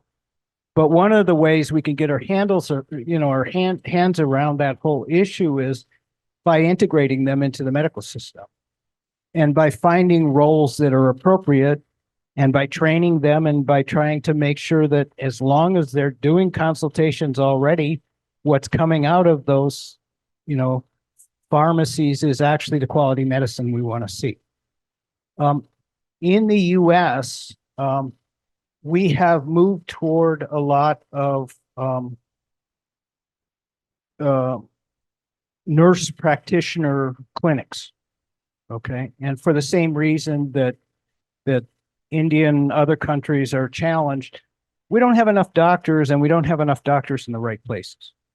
So it's just a geographic problem. So we have been, and I have to tell you, they work really well. Nurse practitioners are beyond the 4-year nurses. They've usually got a master's degree in addition to their nursing education. They work to protocol. So they have a set number of things really that they do. And once they get beyond that protocol, the patient has to be referred to a hospital, to a physician. But they are a wonderful sort of interim way for people to engage with the health system without necessarily fully engaging. So a lot of these practices are in community locations, and you can walk in and you can talk to a nurse practitioner, and the experience is very different from talking to a doctor. I'll be honest. I have to tell you, I had a shocking conversation with in Miami with a healthcare administrator for one of the biggest health systems in Miami. And he said, we're trying to figure out their big challenge with their health systems is trying not to bleed patients. So patients come, they have a couple of appointments, and then they disappear forever. And the administrators and all of the owners and everybody is sitting around saying, well, how do we stop that? How do we stop them from bleeding away from our hospital and going to our competitors? And he said something that shocked me. And I this is just anecdotal because he was telling me this, but he said, we found in our data that the fewer contacts that people had with physicians, the longer they stayed. That's pretty bad. And so what they were trying to do is actually build these, sort of professionalized nurses into sort of mid. Basically, they were trying to have people see nurse practitioners first, and then seeing if the nurse practitioner could sort their problems, and then if they couldn't, they went on to see a physician. But the one lesson, and this is what he took away from that. He said, first of all, our nurse practitioners are almost always women, and they tend to be a little bit more sympathetic with the patients and empathetic with the patients. And they also listen more. They ask more questions. They tend to be more what patients want when they come into a healthcare setting. And that's what's working. But, what that said to me was, I do think that the nurse workforce probably has to be professionalized more. There's more things we can do to take advantage of the resources we have out there. Like I said, pharmacists are there, physicians' assistants are there.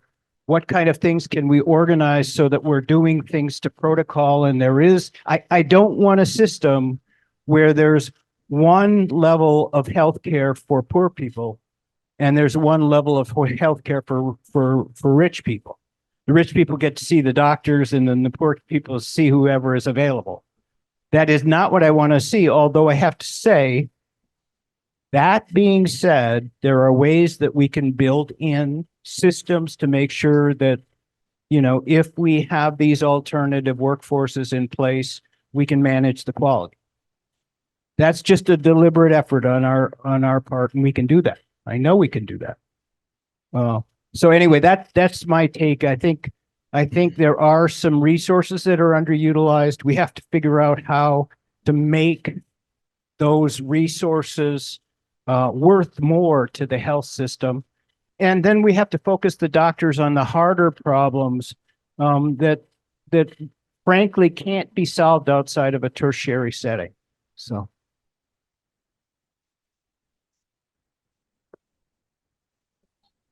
Dr. Prince, you have any comments?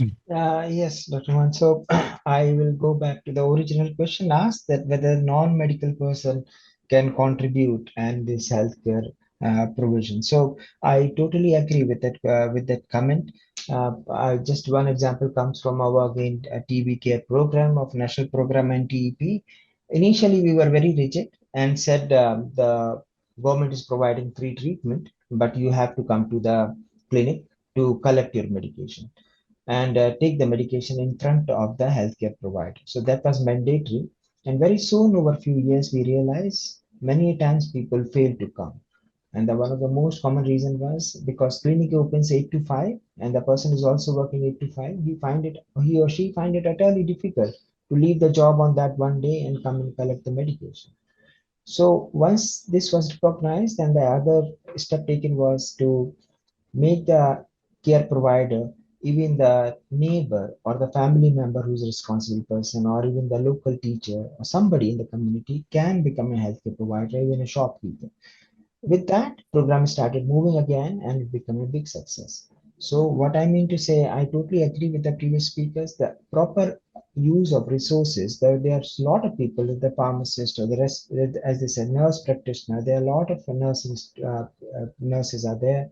In my branch, we call them respiratory nurses. They definitely have a huge role. And the time comes, I will say, when you start implementing it, number of times they can resolve problems which as a consultant do not have access to, or I do not understand to resolve that effectively as she can provide the how to take inhaler and how to provide vaccination. So there are certain areas where they are very, very much effective than a consultant sitting in an apex hospital or place. So the proper utilization is really important. As far as communication is concerned, I will say, as the previous some discussion was, the doctors do not talk. I will say any good doctor or whomsoever you call a good doctor, a successful person who can provide better care or cure to the patient, every single one of them understands that the treatment, the success doesn't lie in how what medicine you're writing. It lies in how better you are able to communicate, reach out, make the person understand why is it important for your health. Communication is important, but at the same time, you have to understand the number of doctors are less. I can see in one day 20 patients. You can make it 40. But there are centers in our in our country where people are seeing 60 patients, 100 patients a day. How can you imagine within that same time the person can communicate? So there are limitations. And when we decentralize it, as we include pharmacists or nurses and who take care of some of the job, the number of list in that patient doctor will come down. And obviously they can communicate. So any youngster, maybe they are learning, but the most of the guys, they know that they have to communicate better. They don't go to the village or they don't know anything about the village. I'll say that, it's not true that but numbers are increasing and number of doctors, they come actually, they born brought up in village, come out, but at the same time, you have to understand that if now there are a lot of families in our country where your brother or sister is a software engineer or a doctor in a city. Now you at the same time, continuously you are living in your family and your one member is working as software engineer in a Hyderabad and you want the other guy to go to the village and work. At the same time, you look at the salary, there is a difference. So we have to look into those aspects also. We can't pressurize somebody to keep contributing based on whatever we say this is the ethics thing, but I don't think that's the right ethics. These things should be, we have to look into those parts also and then resolve the issue instead of just pushing somebody to you have to go to the village and work. Won't work that way. That's why the program is failing. So that's from my side. Thank you. Thank you. I guess we're running close to the lunchtime, so I don't want to. This is my last comment, and I want everyone to take not too much time, but just only 5 minutes to put your thoughts. And I guess any system has to be sustainable. Any model you design for care delivery has to be sustainable. And organizations found always that sustainability of delivering customer satisfaction in a conventional business is to distribute the responsibility and reward everyone in that value chain to get some benefit out of it, so they all feel that they are contributing, they are getting some reward for it. So to some degree, if we want our health systems to be sustainable, we need to obviously think of not only using the different health professionals at various levels to contribute, but also we need to get various people in the value chain, including community members, family members, and so on. They all have to feel like they are a part of this solution rather than they're just being given a solution to implement. And I think one facet that came up early that the businesses, we always ignore businesses. Well, that they don't really care about, they're not concerned about health and wellness. But healthy people are important for businesses. So why not we leverage some of the business establishments to provide not necessarily a health ecosystem, but really a ecosystem that supports good nutritious food in their cafeterias or walkable places around the building so employees can actually socialize and walk. I mean, we need to start bringing other factors, other players into this overall system if you really want to create a sustainable health model. So I guess in your thought, is there one thing that you really would like to see that you would like to see changed in order to make the health ecosystem a little bit more sustainable than what it is, in your opinion, today? That's a fascinating observation, and I think something which is the way forward, Dr. Mohan. I'll just look at the examples that came up in the morning about ASHAs being overburdened. Now, why did that overburdening happen? Because the ANMs shifted all their responsibilities. It was not task shifting, it was burden shifting. Are we looking at a shared mechanism, or are we trying to put the onus on somebody else? Now, that sort of a system will not work. And therefore, one of the opportunities to look at sustainability of the health system is something like, say, participatory surveillance. Now, you don't need a big army of people to be going around the city, the slums, the resident welfare association members are there, or the village panchayats are there. So we need to look at what they can contribute in relation to being part of the surveillance mechanism. And if that happens, and it's a small piece of work, then the civil society would be happy to take over that responsibility. And you're reducing the overall costs by reducing the unnecessary flab of people having to go and do those sort of pieces of work. So that is something which is important. What we have seen all these years is a one-off mechanism. Most infectious diseases, acute conditions, it has been a one-off. COVID, one-off. I go there, involve them. At the end of that, that is over, finished with. But look at the other side, the big challenges like the non-communicable disease. I'll take the example of obesity, diabetes, and hypertension. Who are better as peer educators, as contributors to the health system than the civil societies themselves? So if we have some sort of a participatory surveillance, which is also going to cover people looking at obesity within their own small population and then talking to them. So you are actually bringing on a new mechanism, a new modality where the community has ownership in driving some activities. And that's why I took the example of participatory surveillance, which is cost effective, reduces the flab, and engages the community. Thank you, sir. As far as the communication process is concerned, I think any issue that we take up, or any cause or any problem or any policy initiation in the communication ecosystem, what we need to do is that we need to do a mapping of these stakeholders, because every communication design may not have the uniformity of stakeholders.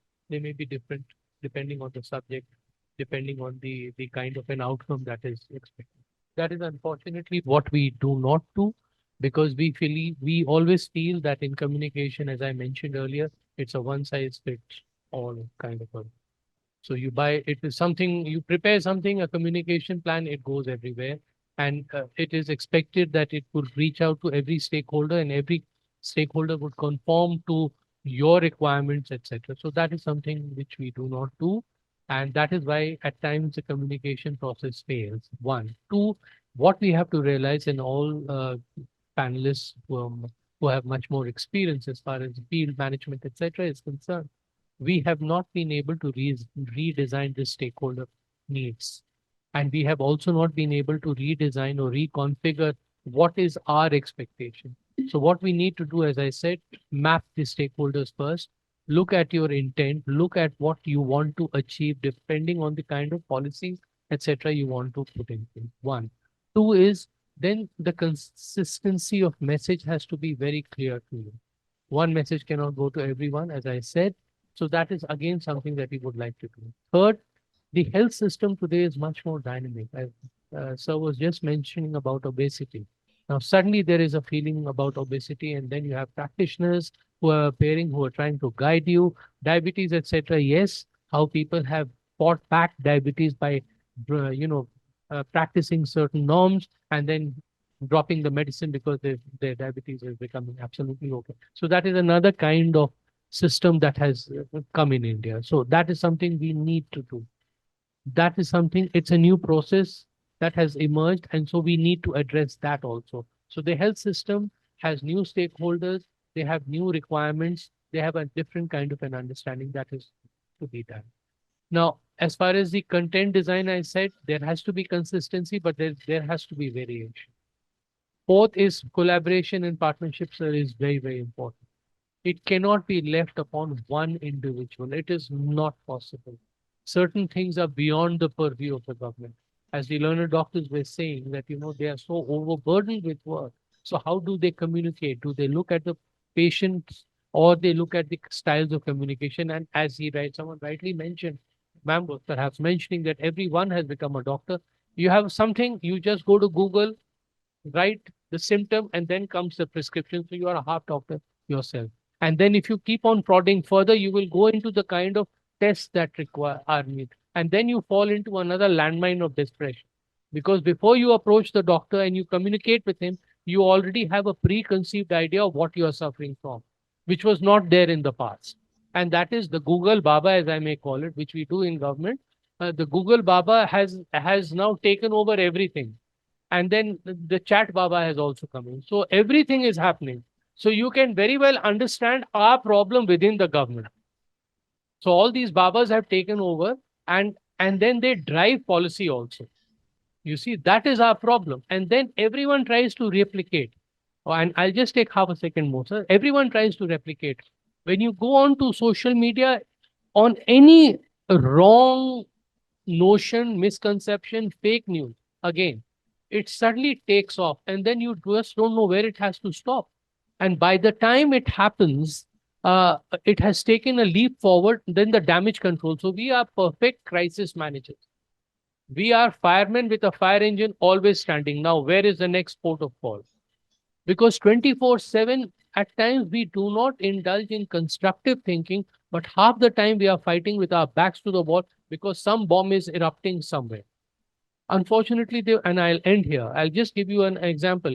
Unfortunately, there was an incident in Parliament yesterday. Very, very unfortunate. It happened after 12 years of a different kind altogether. If you watched media yesterday, you would draw your own conclusions. When it happened in 2011, it was not so acerbic. But yesterday was a different ball game. It was like a football match or a ping pong match being played between different channels. So as a viewer, how do I draw my conclusion? And then you had social media to back you up. So what I'm trying to tell you, ladies and gentlemen, is we need to map my stakeholders or our stakeholders, my communication tools, my content, my messaging, and what is, as sir mentioned in the beginning, the outcome. So what do I want to achieve? And I'll just leave you with a thought that Tata's as a brand today. Generations have passed, decades have flown by. Tata's is something nobody says anything. That is one. The other one, is perhaps which has changed with time as a brand, and that's why I'm trying to bring it up, is look at Unilever. And the third corporate example I'll give you is ITC. Look at their kind of communication models, because they have tried to do I would call it a jugalbandi between their commercial interests. They look at health interests also, with a lot of packaging thing coming in now. That is the trust and transparency aided by technology which is happening. So if we are able to do that, I'm sure we will. Thank you.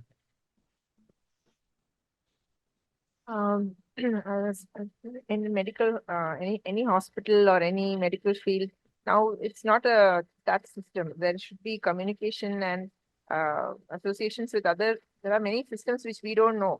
So any hospital should have a department which can work with other sectors, so that we can provide healthcare better to the home level, to the primary level, so that things work better. And as I said, the younger doctors, the younger generation, they should start early so that they are into that field.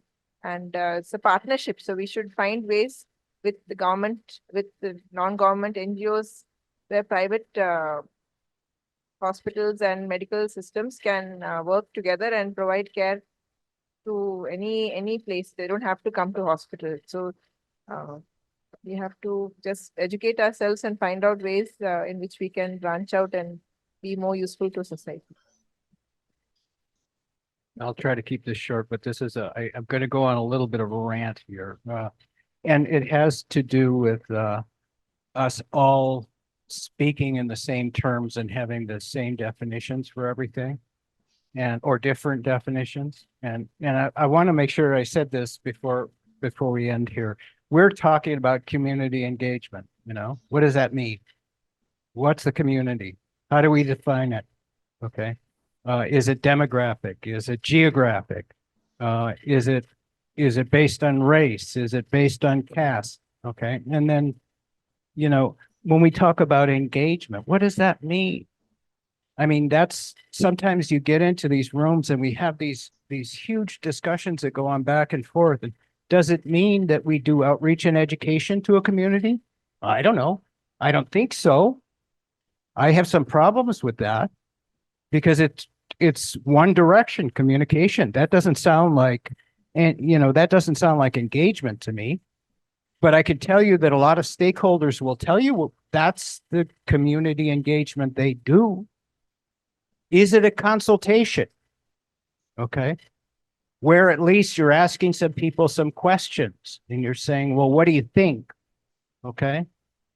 Well, I could tell you everybody here that's been to a consultation will tell you how frustrating it is, because generally get a bunch of, sort of unidirectional communication. And then if they ask you what you think, they usually cut you off before you even get into it, So again, not a good model for community engagement. I think we have to really think bigger about this, We are trying down at PHRI to make sure that we hire people from every community that we're working in. Why do we do that? Well, because it makes sense. They know what they're doing. They know the people in the community. It just makes sense. But that's another level of involvement, of engagement. Now, I still don't think we're quite there yet, okay? When I think about community engagement, I think that the community has to have a way to drive the process forward. Okay. Are we giving them a chance to prioritize their needs? Are we giving them a chance to say, this is what I want? Are we actually bringing them to the table? Are we involving them in implementation? Okay. Right now, I have to say, in the US, just like most places in the world, just like India here, this is still aspirational. We're not doing it. We're not even close. But my suggestion is that we all kind of get our heads together around a single definition and we say, this is what community engagement means to us as stakeholders, as members of health system. So I guess the one thing I would like to see is make sure we're all talking on the same page.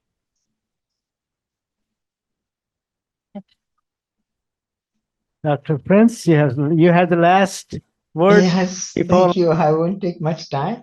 Yeah, I agree with my friends on the dais that that's a community engagement, which is the answer. We can't put a medical college in every village or like that.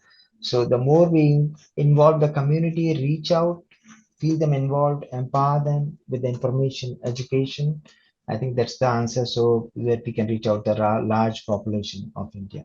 Thank you. Thank you. Well, I guess that's about wraps up this session, and so we can get to lunch.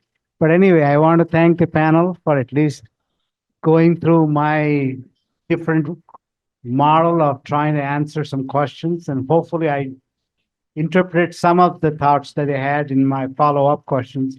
But I do agree, at the end of the day, we are all leaving this workshop on community engagement. We don't exactly know what we mean by that engagement. Maybe we missed the point.